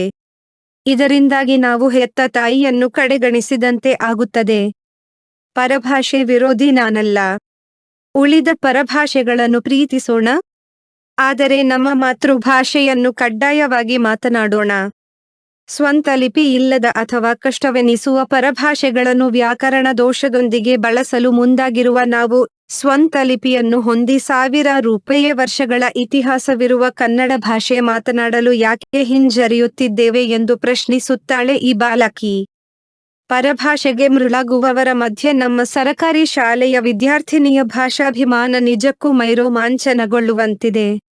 ಅನುಷಾ ಹಿರೇಮಠಳಿಗೆ ಇರುವ ಕನ್ನಡ ಒಲವು, ಭಾಷಾಭಿಮಾನ, ಮಾತುಗಾರಿಕೆ, ಧೈರ್ಯ, ಜ್ಞಾನ ಮತ್ತು ಚಾಕಚಕ್ಯತೆ ನಮ್ಮ ಸರಕಾರಿ ಶಾಲಾ ಮಕ್ಕಳಿಗೆ ಮಾದರಿಯಾಗಿದೆ ಎಂದು ಅನುಷಾಳ ಬೆಳವಣಿಗೆಗೆ ಕಾರಣರಾದವರಲ್ಲಿ ಒಬ್ಬರಾದ ಕಿತ್ತೂರ ರಾಣಿ ಚೆನ್ನಮ್ಮ ಶಾಲೆಯ ಶಿಕ್ಷಕ ಸಂಘ ಮೇಷ ಬಿ. ಪೂಜಾರ ಅಭಿಮಾನದಿಂದ ಹೇಳುತ್ತಾರೆ. ಮನೆಯೇ ಮೊದಲ ಶಾಲೆ, ತಂದೆ ತಾಯಿಯೇ ಮೊದಲ ಪ್ರೇಕ್ಷಕರು. ಕನ್ನಡ ನಾಡಿನಲ್ಲಿ ಹುಟ್ಟಿದ ನಾನು ಕನ್ನಡ ಅಭಿಮಾನಿ. ತಾಯಿ ಭುವನೇಶ್ವರಿ ಆಶೀರ್ವಾದ, ಅದರ ಜೊತೆಗೆ ಪ್ರಾಥಮಿಕ ಮತ್ತು ಪ್ರೌಢಶಾಲಾ ಶಿಕ್ಷಕರು ನೀಡಿದ ಮಾರ್ಗದರ್ಶನದ ಕಾರಣದಿಂದ ಈ ಮಟ್ಟಕ್ಕೆ ಬಂದಿದ್ದೇನೆ ಎಂದು ಹೇಳುವ ಅನುಷಾಳ ಬೆಳವಣಿಗೆಗೆ ತಂದೆ ಕರಿಬಸಯ್ಯ ಹಿರೇಮಠ ಹಾಗೂ ತಾಯಿ ಶಿಲ್ಪಾ ಇವರ ಪ್ರೋತ್ಸಾಹ ಕೂಡ ಕಾರಣ. ಪ್ರಾಥಮಿಕ ಶಾಲೆಗೆ ಹೋಗುತ್ತಿದ್ದಾಗಲೇ ಈಕೆಗೆ ಭಾಷೆಯ ಬಗ್ಗೆ ಅಭಿಮಾನವಿತ್ತು. ಮತ್ತೊಬ್ಬರ ಮಾತುಗಾರಿಕೆ, ಭಾಷಣದ ಶೈಲಿ ಅನುಕರಿಸುತ್ತಿದ್ದಳು. ಮನೆಯಲ್ಲಿ ತಂದೆ, ತಾಯಿಯ ಮುಂದೆ ನಿಂತು ಮಾತಾಡುವುದು ಅವಳ ನಿತ್ಯದ ಅಭ್ಯಾಸವಾಗಿತ್ತು. ಹೀಗಾಗಿ ತಂದೆ, ತಾಯಿಯೇ ಮೊದಲ ಪ್ರೇಕ್ಷಕರು ಹಾಗೂ ಶ್ರೋತೃಗಳಾದರು. ಇವಳ ಮಾತು ಕೇಳಲು ತಂದೆ, ತಾಯಿ ಬೆಸರಿಸಿಕೊಂಡರೆ ಕನ್ನಡಿ, ಚೇರ್, ಕಂಬಗಳ ಮುಂದೆ ನಿಂತು ಭಾಷಣ ಮಾಡುತ್ತಿದ್ದಳು. ಇವಳಿಗೆ ಎಲ್ಲಿ ಹುಚ್ಚು ಹಿಡಿಯುತ್ತೋ ಎಂದು ತಂದೆ, ತಾಯಿಗೆ ಒಂದು ಹಂತದಲ್ಲಿ ಆತಂಕವಾಗಿತ್ತಂತೆ. ಮನೆಯ ಒಳಗಡೆ, ಹೊರಗಡೆ, ಓಣಿಯ ಮಕ್ಕಳ ಮುಂದೆ ಹೀಗೆ ಇವಳ ಭಾಷಣ ನಡೆಯುತ್ತಲೇ ಇತ್ತಂತೆ. ಬಡತನದ ಕಾರಣದಿಂದ ಇವಳು ಕೇಳಿದ ಪುಸ್ತಕ ತಂದುಕೊಡಲು ತಂದೆ, ತಾಯಿಗೆ ಸಾಧ್ಯವಾಗದಿರುವುದರಿಂದ ಶಾಲಾ ಶಿಕ್ಷಕರ ಸಹಾಯದಿಂದ ಗ್ರಂಥಾಲಯದಿಂದ ಪುಸ್ತಕಗಳನ್ನು ಹೊತ್ತು ತಂದು ಓದುತ್ತಾಳೆ. ತನ್ನ ಪಠ್ಯ ಪುಸ್ತಕಗಳ ಓದಿಗಿಂತ ಹೆಚ್ಚಿನ ಸಮಯವನ್ನು ಕನ್ನಡ ಭಾಷಾ ಸಾಹಿತ್ಯದ ಓದಿಗೆ ನೀಡುತ್ತಾಳೆ. ಶಿಕ್ಷಕ ಸಂಘ ಮೇಷ ಅವರು ತಾವು ಹೋದಲ್ಲೆಲ್ಲ ಅನುಶಾಳ ಸಾಹಿತ್ಯ ಬೆಳವಣಿಗೆಗೆಂದೇ ವಿವಿಧ ಸಾಹಿತ್ಯ ಪ್ರಕಾರದ ಪುಸ್ತಕಗಳನ್ನು ಖರೀದಿಸಿ ತಂದು ಕೊಡುತ್ತಿದ್ದಾರೆ. ಕೇವಲ 10ನೆಯ ತರಗತಿಯವರೆಗೆ ಓದಿರುವ ಕರಿಬಸಯ್ಯ ಹಿರೇಮಠ ಅಕ್ಕಿ ಗಿರಣಿಯಲ್ಲಿ ಹಮಾಲಿ ಕಾರ್ಮಿಕರಾಗಿ ಕಾರ್ಯನಿರ್ವಹಿಸಿದರೆ, ಪಿಯುಸಿ ಓದಿರುವ ತಾಯಿ ಶಿಲ್ಪ ಮನೆಗೆಲಸ ನಿರ್ವಹಿಸುತ್ತಿದ್ದಾರೆ. ಮಗ 9ನೆಯ ತರಗತಿಯಲ್ಲಿ ಓದುತ್ತಿದ್ದಾನೆ. ಈ ಕುಟುಂಬಕ್ಕೆ ಮನೆ ಇಲ್ಲ, ಜಮೀನು ಇಲ್ಲ. ಹಮಾಲಿ ಕೆಲಸದಿಂದ ದೊರಕುವ ದಿನಗೂಲಿಯಲ್ಲೇ ಇವರ ಮನೆಯ ಒಲೆ ಹೊತ್ತಬೇಕು. ಇಂತಹ ಸಂದರ್ಭದಲ್ಲಿ ಮಗಳ ಭಾಷಣ ವೈರಲ್ ಆಗುತ್ತಿದ್ದಂತೆ ಮನೆಗೆ ಬರುವವರ ಸಂಖ್ಯೆ ಹೆಚ್ಚಿದೆ. 10 ಕಡೆ ಮಗಳನ್ನು ಕರೆದುಕೊಂಡು ಹೋಗಬೇಕು. ಪ್ರತಿದಿನ ವಿವಿಧ ಸಂಘ ಸಂಸ್ಥೆಗಳವರು ಶಾಲಾ ಕಾಲೇಜುಗಳಲ್ಲಿ ಮಗಳನ್ನು ಭಾಷಣ ಮಾಡಲು ಕರೆಯುತ್ತಾರೆ. ಇಂತಹ ಸಂದರ್ಭಗಳಲ್ಲಿ ಖರ್ಚು ವೆಚ್ಚಗಳನ್ನು ನಿಭಾಯಿಸುವುದು ನಮ್ಮಿಂದ ಸಾಧ್ಯವಾಗುತ್ತಿಲ್ಲ. ಯಾಕಾದರೂ ನಮ್ಮ ಮಗಳು ಇಷ್ಟೊಂದು ವೈರಲ್ ಆಗಿದ್ದಾಳೋ ಎಂದು ಮನಸ್ಸಿಗೆ ನೋವಾಗುತ್ತದೆ ಎಂದು ಅನುಶಾಳ ತಾಯಿ ಶಿಲ್ಪ ಹತಾಶೆಯಿಂದ ಹೇಳುತ್ತಾರೆ. ಪ್ರತಿ ದಿವಸ ವಿವಿಧ ಜಿಲ್ಲೆಗಳಿಂದ ಅನುಶಾಳನ್ನು ಕರೆದುಕೊಂಡು ಬರುವಂತೆ ನಮಗೂ ಒತ್ತಡ ಬರುತ್ತಿದೆ. ಈ ಎಲ್ಲ ಕರೆಗಳನ್ನು ಖಂಡಿತವಾಗಿ ನಾವು ನಿರಾಕರಿಸುತ್ತಿದ್ದೇವೆ. ಆದರೆ ಕೆಲವೊಬ್ಬರು ಅಧಿಕಾರಿಗಳಿಂದ, ಮಠಾಧೀಶರಿಂದ ಹಾಗೂ ರಾಜಕಾರಣಿಗಳಿಂದ ಕರೆ ಮಾಡಿಸಿ ಒತ್ತಡ ಹಾಕುತ್ತಾರೆ ಎನ್ನುತ್ತಾರೆ ಶಿಕ್ಷಕ ಸಂಘ ಮೇಷ. ಅನುಷಾ ಭಾಷಣದಲ್ಲಿ ಹೇಗೋ ಹಾಗೆಯೇ ಓದು, ಉತ್ತಮ ಕೈಬರಹ, ರಂಗೋಲಿ, ಹಾರ್ಮೋನಿಯಂ, ನೃತ್ಯ, ಹಾಡು, ಡ್ರಾಯಿಂಗ್ ಸೇರಿದಂತೆ ಹಲವಾರು ಕಲೆಗಳಲ್ಲಿಯೂ ಮುಂದೆ ಇದ್ದಾಳೆ. ಕರಾಟೆಯಲ್ಲಿ ರಾಜಮಟ್ಟದವರೆಗೆ ಸ್ಪರ್ಧಿಸಿದ್ದಾಳೆ. ಅನುಷಾ ತನ್ನ ಭಾಷಣದ ಕೊನೆಯಲ್ಲಿ, ಕಾಲಿಲ್ಲದ ಅರುಣಿಮಾ ಸಿನ್ಹ ಅವರು ಮೌಂಟ್ ಎವರೆಸ್ಟ್ ಹತ್ತಿದ್ದರು, ಕಣ್ಣಿಲ್ಲದ ಲೂಯಿ ಬ್ರೈಲ್ ಅವರು ಬ್ರೈಲ್ ಲಿಪಿಯನ್ನು ಕಂಡುಹಿಡಿದರು, ಕಿವಿ ಇಲ್ಲದ ಗ್ರಹಾಂ ಬೆಲ್ ಫೋನ್ ಕಂಡುಹಿಡಿದಿದ್ದಾರೆ. ಎಲ್ಲ ನೆಟ್ಟಗಿರುವ ನಮಗೆ ಮಾತೃಭಾಷೆ ಮಾತನಾಡಲು ಅಭಿಮಾನವಿಲ್ಲ ಯಾಕೆ ಎಂದು ನೆರೆದವರ ಎದೆಯಲ್ಲಿ ಭಾಷೆಯ ಕಿಚ್ಚು ಹಚ್ಚುತ್ತಾಳೆ. 6 ತಂತ್ರಜ್ಞಾನ. ಆಪಲ್ನಲ್ಲಿ ಕನ್ನಡಕ್ಕೆ ಆದ್ಯತೆ. ಆಪಲ್ ಕಂಪನಿಯು ತನ್ನ ಬಹು ನಿರೀಕ್ಷಿತ iOS 18ಕ್ಕೆ ಐಫೋನ್ ಕಾರ್ಯಾಚರಣಾ ವ್ಯವಸ್ಥೆ ಅಂತಿಮ ರೂಪ ನೀಡಿದ್ದು, ಬಿಡುಗಡೆಗೆ ಸಜ್ಜಾಗುತ್ತಿದೆ. ಹೊಸ ಆವೃತ್ತಿಯಲ್ಲಿ ಭಾರತೀಯ ಮಾರುಕಟ್ಟೆಗೆ ಅನುಗುಣವಾಗಿ ಪ್ರಾದೇಶಿಕ ಭಾಷಾ ಅಸ್ಮಿತೆಗೆ ತಕ್ಕಂತೆ ಕೆಲ ಮಹತ್ತರ ಬದಲಾವಣೆಗಳನ್ನು ಒದಗಿಸಲಿದ್ದು, ಕನ್ನಡಕ್ಕೆ ಹಿಂದೆಂದಿಗಿಂತಲೂ ಹೆಚ್ಚಿನ ಆದ್ಯತೆ ನೀಡಲಾಗಿದೆ. ಸಾಮರ್ಥ್ಯ ದೃಷ್ಟಿಯಿಂದ ನೋಡುವುದಾದರೆ ಈ ಆವೃತ್ತಿಯು ಸಹಜವಾಗಿ ಹಿಂದಿನ ಆವೃತ್ತಿಗಿಂತಲೂ ಹೆಚ್ಚು ಸಮರ್ಥವಾಗಿದೆ. ಕೃತಕ ಬುದ್ಧಿಮತ್ತೆ (AI) ತಂತ್ರಜ್ಞಾನವನ್ನು ಕೇಂದ್ರ ಬಿಂದುವಾಗಿ ಇಟ್ಟುಕೊಂಡು ರೂಪಿಸಿರುವ ಈ ಆವೃತ್ತಿಯಲ್ಲಿ ಹಲವಾರು ಕಸ್ಟಮೈಸ್ಡ್ ಆಯ್ಕೆಗಳನ್ನು ಒದಗಿಸಲಾಗಿದೆ. ಜೊತೆಗೆ ಆಪಲ್ನ ಫೋಟೋ ಅಪ್ಲಿಕೇಶನ್ ಅನ್ನು ಮರುವಿನ್ಯಾಸ ಮಾಡಲಾಗಿದ್ದು, ಹಿಂದಿಗಿಂತಲೂ ಹೆಚ್ಚು ಆಕರ್ಷಕವಾಗಿ ಕಾಣುವಂತೆ ಬದಲಿಸಲಾಗಿದೆ. ಮೇಲ್ನಲ್ಲಿ ಇನ್ಬಾಕ್ಸ್ ನಿರ್ವಹಿಸಲು ಬಳಕೆದಾರರಿಗೆ ಹೊಸ ಆಯ್ಕೆಗಳನ್ನು ಕಲ್ಪಿಸಲಾಗಿದೆ. ದೇಶದ ಪ್ರಾದೇಶಿಕವಾರು ಭಾಷೆಗಳಿಗೆ ಆದ್ಯತೆ ನೀಡಿದ ಸಲುವಾಗಿ ಬಹುಭಾಷಾ ಕೀಬೋರ್ಡ್, ಭಾಷಾ ಹುಡುಕಾಟ ಮತ್ತು ಬಹುಭಾಷಾ ಸಿರಿ ನೆರವಿನೊಂದಿಗೆ ಸಂಪೂರ್ಣ ಮರುವಿನ್ಯಾಸ ಮಾಡಲಾಗಿದೆ. ಭಾಷೆಗಳ ಕಸ್ಟಮೈಸ್. ಆಪಲ್ ಬಳಕೆದಾರರು ಹೊಸ ಆವೃತ್ತಿಯಲ್ಲಿ ದೇಶದಲ್ಲಿ ಮಾತನಾಡುವ ವಿವಿಧ ಭಾಷೆಗಳ ಭಾರತೀಯ ಅಂಕಿಗಳೊಂದಿಗೆ ಲಾಕ್ ಸ್ಕ್ರೀನ್ ಹಾಗೂ ಸಮಯವನ್ನು ಕಸ್ಟಮೈಸ್ ಮಾಡಬಹುದು. ಕನ್ನಡ, ಮಲಯಾಳಂ, ಒಡಿಯಾ, ತೆಲುಗು, ಅರೇಬಿಕ್ ಇಂಡೀಕ್, ಬಾಂಗ್ಲಾ, ದೇವನಾಗರಿ, ಗುಜರಾತಿ, ಗುರುಮುಖಿ ಭಾಷೆಗಳಲ್ಲಿ ಲಾಕ್ ಸ್ಕ್ರೀನ್ ಕಸ್ಟಮೈಸ್ ಮಾಡಬಹುದಾಗಿದೆ. ಅಲ್ಲದೆ ಲೈವ್ ವಾಯ್ಸ್ ಮೇಲ್ ಟ್ರಾನ್ಸ್ಕ್ರಿಪ್ಷನ್ ಎಂಬ ಹೊಸ ಆಯ್ಕೆ ಪರಿಚಯಿಸಿದ್ದು, ಇದನ್ನು ಇಂಗ್ಲಿಷ್ನಲ್ಲಿ ವ್ಯವಹರಿಸಬೇಕಾಗುತ್ತದೆ.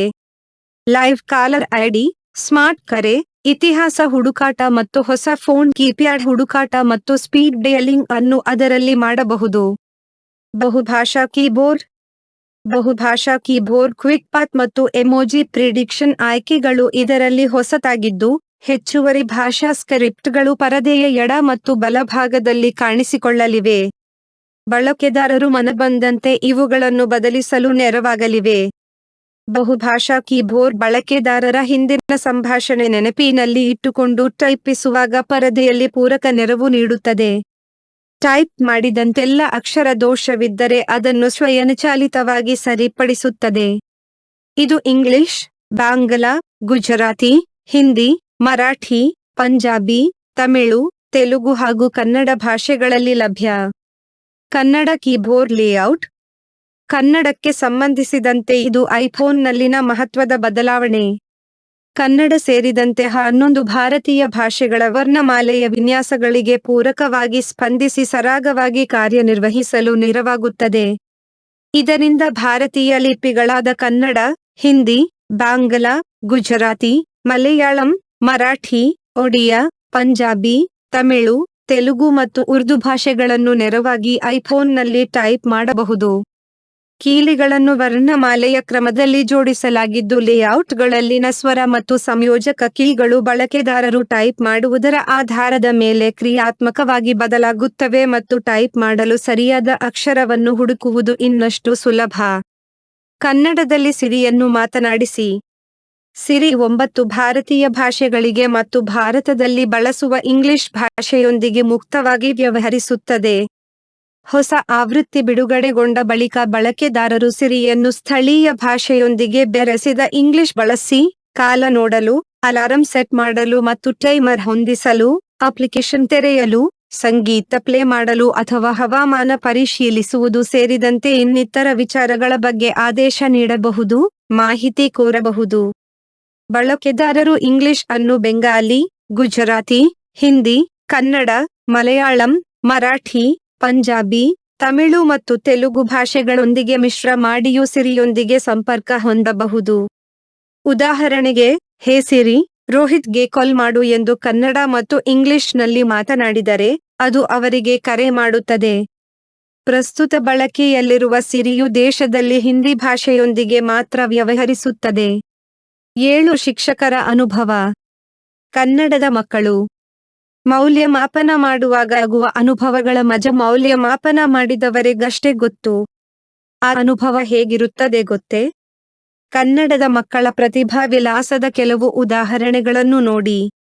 ಕನ್ನಡಮ್ಮನ ಸೇವೆ ಮಾಡುವ ಆಸೆಯಾಗಿ ಸ್ವಯಂ ನಿವೃತ್ತಿ ಪಡೆದು, ಇಲಾಖೆಯಿಂದ ತರಬೇತಿ ಪಡೆದು ಕನ್ನಡ ಬಾರದವರಿಗೆ ಕನ್ನಡ ಕಲಿಸುವ ಕಾಯಕಕ್ಕೆ ಕೈಹಾಕಿದ ಶಿಕ್ಷಕರೊಬ್ಬರ ಅನುಭವ ಕಥನ ಇದು. ಕನ್ನಡ ಬಲ್ಲ ಕನ್ನಡದ ಮಕ್ಕಳಿಗೂ ಕನ್ನಡ ಕಲಿಸುವ ಕೆಲಸ ದೊರೆತದ್ದು ಅವರ ಭಾಗ್ಯವೇ ಹೌದು. ಅವರು ಕಲಿಸಿದ್ದೆಷ್ಟು, ಮಕ್ಕಳು ಕಲಿತಿದ್ದೆಷ್ಟು ಅನ್ನೋದನ್ನು ಅಳೆಯಬೇಕಲ್ಲವೇ? ಅದಕ್ಕೊಂದು ಪರೀಕ್ಷೆಗೆ ಅವರೇ ಪ್ರಶ್ನೆ ಪತ್ರಿಕೆ ತಯಾರಿಸಿದರು. ಮೌಲ್ಯಮಾಪನ ಮಾಡುವಾಗ ಆಗುವ ಅನುಭವಗಳ ಮೌಲ್ಯಮಾಪನ ಮಾಡಿದವರಿಗಷ್ಟೇ ಗೊತ್ತು. ಆ ಅನುಭವ ಈ ಶಿಕ್ಷಕರಿಗೂ ಆಯಿತು. ಅವುಗಳಲ್ಲಿ ಕೆಲವನ್ನು ಅವರು ಇಲ್ಲಿ ಹಂಚಿಕೊಂಡಿದ್ದಾರೆ. ಸರ್ವಜ್ಞನ ಯಾವುದಾದರೂ ಒಂದು ವಚನವನ್ನು ಬರೆಯಿರಿ ಎನ್ನುವ ಒಂದು ಪ್ರಶ್ನೆಗೆ ಸರ್ವಜ್ಞನ್ನೇ ಬೆಚ್ಚಿ ಬೀಳುವಂತಹ ಒಂದು ವಚನವನ್ನು ಅವರ ಪಟ್ಟ ಶಿಷ್ಯನೊಬ್ಬ ಧೈರ್ಯವಾಗಿ ಹೀಗೆ ಸೃಷ್ಟಿಸಿದ್ದ. ಆಡಿ ಮಾಡುವವನು ಮಧ್ಯಮ, ಆಡದೆ ಮಾಡುವವನು ಉತ್ತಮ, ಆಡಿಯೂ ಮಾಡದವನೇ ಸರ್ವಜ್ಞ. ನಾನು ಮುಖ್ಯಮಂತ್ರಿಯಾದರೆ ಕುರಿತು ಪ್ರಬಂಧವನ್ನು ಭೂಪನೊಬ್ಬ ಹೀಗೆ ಬರೆದಿದ್ದ. ನಾನು ರಾಜ್ಯದ ಮುಖ್ಯಮಂತ್ರಿಯಾದರೆ ಮಕ್ಕಳ ಆರೋಗ್ಯಕ್ಕಾಗಿ ಒಂದು ಆಸ್ಪತ್ರೆಯನ್ನೇ ಹುಟ್ಟಿಸುತ್ತೇನೆ ಎಂದು ಶಪಥ ಮಾಡಿದ್ದ. ಇಂತಹ ಮುಂದಿನ ಪ್ರಜೆಗಳು, ಅಂದರೆ ಇಂದಿನ ಮಕ್ಕಳನ್ನು ನಾಡಿನ ತುಂಬ ತುಂಬಿಕೊಂಡರೆ ಏನೇನು ಜನ್ಮ ತಳೆಯುತ್ತವೆಯೋ ಕಲ್ಪಿಸಿಕೊಳ್ಳಲು ಸಾಧ್ಯವಿಲ್ಲ. ನೀತಿ ಪಾಠವೊಂದರಲ್ಲಿ ಡಿವಿಜಿಯವರ ಹುಲ್ಲಾಗು ಬೆಟ್ಟದಡಿ ಚೌಪದಿಯನ್ನು ಶಿಕ್ಷಕರು ವಿವರಿಸಿದ್ದರು. ಹೆಣ್ಣುಮಗಳೊಬ್ಬಳು ಬೆಟ್ಟದ ಬುಡದಲ್ಲಿ ಹುಲ್ಲಿನ ಮಧ್ಯದಲ್ಲಿ ಬೆಳೆದ ಮಲ್ಲಿಗೆಯಂತಿರಬೇಕು ಎಂದು ತನ್ನ ಕಲ್ಪನಾ ಲಹರಿಯನ್ನು ಹರಿಯಬಿಟ್ಟಿದ್ದರೆ, ಇನ್ನೊಬ್ಬ ಒಂದು ವೇಳೆ ಹುಲ್ಲಾಗಿ ಹುಟ್ಟಿದರೆ ಬೆಟ್ಟದಡಿಯಲ್ಲಿಯೇ ಹುಟ್ಟಬೇಕು ಅಂದಿದ್ದ. ಯಾಕೋ ಗೊತ್ತಿಲ್ಲ.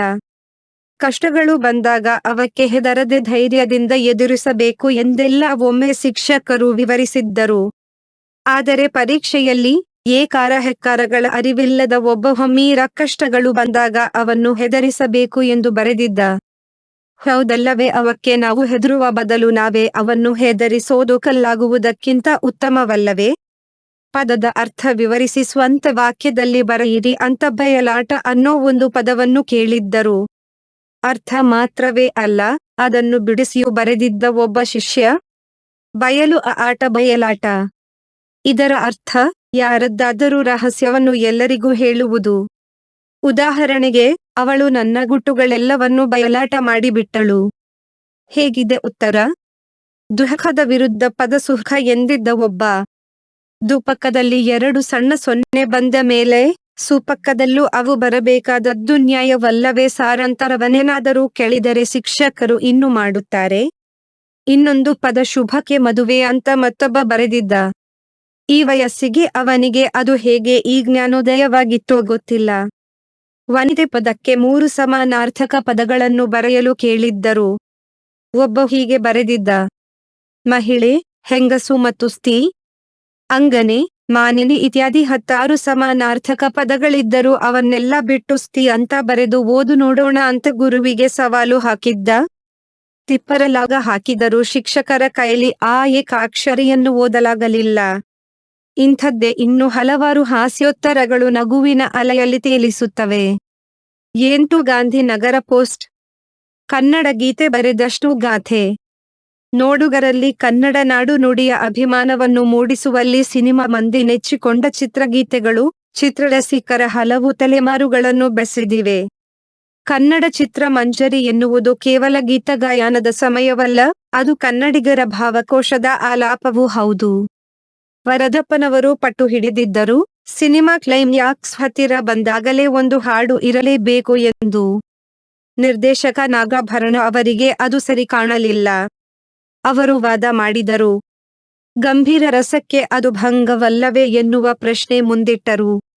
ವರದಪ್ಪನವರು ಸಿನಿಮಾ ಹೇಗೆಲ್ಲ ಪ್ರೇಕ್ಷಕರನ್ನು ರಂಜಿಸಬೇಕು ಎನ್ನುವುದಕ್ಕೆ ತಮ್ಮದೇ ಆದ ಕೆಲವು ಸಮರ್ಥನೆಗಳನ್ನು ಕೊಟ್ಟಿದ್ದರು. ಸರಿ, ಹಾಡು ಅಲ್ಲಿ ಬೇಕು ಎಂದಂತೂ ತೀರ್ಮಾನವಾಯಿತು. ಯಾವ ಸ್ವರೂಪದ ಹಾಡು ಅಲ್ಲಿರಬೇಕು ಎನ್ನುವುದೂ ಮುಖ್ಯವಲ್ಲವೇ? ರಾಜ್ಕುಮಾರ್ ಸಿನಿಮಾದಲ್ಲಿ ಕನ್ನಡ ಪ್ರೀತಿಯ ಹಾಡೊಂದು ಬಂದು ಅದೆಷ್ಟು ವರ್ಷವಾದವೋ ಅಂಥದ್ದೊಂದು ಅಲ್ಲಿರಲಿ ಎಂದು ಸೂಚಿಸಿದವರು ವರದಪ್ಪನವರೇ. ನಾಗಾಭರಣ, ಕುವೆಂಪು ಸೇರಿದಂತೆ ಕೆಲವರ ಕೃತಿಗಳನ್ನು ಹಂಸಲೇಖ ಅವರಲ್ಲಿ ಕವಿ ಸಮಯ ಹುಟ್ಟಿಸಲೆಂದು ಕೊಟ್ಟರು. ಆದರೆ ಅವನ್ನೆಲ್ಲ ಓದಿ ಇನ್ಯಾವುದೋ ಗಂಭೀರ ಸಾಹಿತ್ಯ ಬರೆಯುವುದು ಹಂಸಲೇಖ ಅವರಿಗೆ ಬೇಕಿರಲಿಲ್ಲ. ಡಿ.ವಿ.ಜಿ. ಬರೆದಿದ್ದ ಬದುಕು ಜಟಕ ಬಂಡಿ, ವಿಧಿಯ ದೊರಸಾಹೇಬ ಎಂಬ ಕಗ್ಗದ ಸಾಲಿನಿಂದ ಸ್ಫೂರ್ತಿ ಪಡೆದುಕೊಂಡರು. ಬದುಕಿದು ಜಟಕ ಬಂಡಿ, ಇದು ವಿಧಿಯೋಡಿಸುವ ಬಂಡಿ ಎಂಬ ತತ್ವ ಮಾಡಿಬಿಟ್ಟರು. ಆಮೇಲೆ ಹುಟ್ಟಿದರೆ ಕನ್ನಡ ನಾಡಲ್ ಹುಟ್ಟಬೇಕು ಎಂಬ ಸಿಗ್ನೇಚರ್ ಲೈನ್ ಮೂಡಿತು. ಆಕಸ್ಮಿಕ ಚಿತ್ರದ ಹಾಡು ಇವತ್ತು ಕನ್ನಡ ಸಿನಿಮಾ ಗೀತೆಗಳ ಸಾಲಿನಲ್ಲೇ ಮೊದಲಿಗೆ ನಿಂತು ಬಿಡುತ್ತದೆ. ಅದು ಹುಟ್ಟಿದ, ರೂಪ ತಳೆದ, ಬೆಳೆದ ಬಗೆಯ ಕುರಿತೆ ಒಂದು ದೊಡ್ಡ ಪ್ರಬಂಧ ಬರೆದು ಬಿಡಬಹುದು. ಇದರಿಂದಾಚೆಗೆ ಬಂದರೆ ರಾಜ್ಕುಮಾರ್ ಅವರದೇ ಆದ ಕನ್ನಡದ ಇನ್ನೊಂದು ಹಾಡು ನಾವಾಡುವ ನುಡಿಯೇ ಕನ್ನಡ ನುಡಿಯನ್ನು ಗುನುಗದೇ ಇರಲು ಸಾಧ್ಯವೇ? ಈ ಹಾಡನ್ನು ಗಂಧದ ಗುಡಿ ಸಿನಿಮಾದಲ್ಲಿ ಪಿ.ಬಿ. ಶ್ರೀನಿವಾಸ್ ಹಾಡಿದ್ದರು. ಅದನ್ನೇ ಅದೇ ಶೀರ್ಷಿಕೆಯ ಸಿನಿಮಾದ 2ನೇ ಭಾಗದಲ್ಲಿ ಖುದ್ದು ರಾಜ್ಕುಮಾರ್ ಹಾಡಿದರು. ತಮ್ಮ ಮಗ ಶಿವರಾಜಕುಮಾರ್ ಅಭಿನಯಿಸಿದ್ದ ಆ ಗೀತೆಯನ್ನು ಇನ್ನೊಂದು ತಲೆಮಾರು ಪ್ರೀತಿಯಿಂದ ಸ್ವೀಕರಿಸಿತು. ಆಕಸ್ಮಿಕ ಹಾಗೂ ಗಂಧದ ಗುಡಿ ಎರಡೂ ಸಿನಿಮಾ ಬಿಡುಗಡೆ ಇರುವ ದಶಕಗಳ ಅಂತರಕ್ಕೂ ಲಾಗಾಯದಿಂದ ಕನ್ನಡ ಸಿನಿಮಾ ಹೇಗೆ ನಾಡಿನ ಪ್ರೀತಿ ಬಣ್ಣಿಸುವ ಗೀತೆಗಳನ್ನು ನೆಚ್ಚಿಕೊಳ್ಳುತ್ತಿದೆ ಎನ್ನುವುದಕ್ಕೂ ಸಾವಯವ ಸಂಬಂಧವಿದೆ. ಕನ್ನಡ ಗೀತೆಗಳನ್ನು ಸಿನಿಮಾಗಳಲ್ಲಿ ಅಳವಡಿಸುವ ನಾಡ ಪ್ರೀತಿ ಪದೇ ಪದೇ ಕಾಣುತ್ತಲೇ ಇದೆ. ಈ 2 ಗೀತೆಗಳ ಜೊತೆಗೆ ನೆನಪಿಸಿಕೊಳ್ಳಬೇಕಾದ ಮತ್ತೊಂದು ಅನನ್ಯ ರಾಜ್ಗೀತೆ ಚಲಿಸುವ ಮೊಡಗಳು ಸಿನಿಮಾದ ಜೇನಿನ ಹೊಳೆಯೋ, ಹಾಲಿನ ಮಳೆಯೋ, ಸುಧೆಯೋ, ಕನ್ನಡ ಸವಿ ನುಡಿಯೋ. 1960ರ ದಶಕದ ವಿಜಯನಗರದ ವೀರಪುತ್ರ ಚಿತ್ರದ ಅಪಾರ ಕೀರ್ತಿ ಗಳಿಸಿ ಮೆರೆವ ಭವ್ಯ ನಾಡಿದು ಕನ್ನಡ ಗೀತೆಯ ಲಯ ಎಷ್ಟು ಚೆನ್ನಾಗಿದೆ. ಈ ಹಾಡು ಆರ್. ಎನ್. ಜೆ. ಗೋಪಾಲ್ ಅವರ ಮುಸೆಯಿಂದ ಹುಟ್ಟಿದ್ದು. ವಿಶ್ವನಾಥ ರಾಮಮೂರ್ತಿ ಸ್ವರ ಸಂಯೋಜನೆಯ ಹಾಡು ಇದು. ಕಣ್ತೆರೆದು ನೋಡು ಚಿತ್ರದ ಕನ್ನಡದ ಮಕ್ಕಳೆಲ್ಲ ಒಂದಾಗಿ ಬನ್ನಿ ಎಂಬ ಜಿ. ವಿ. ಅಯ್ಯರ್ ಬರೆದ ಹಾಡಿನಲ್ಲಿನ ನಾಡಿನ ಇತಿಹಾಸದ ಧ್ವನಿಯನ್ನು ಮರೆಯಲಾದೀತೆ?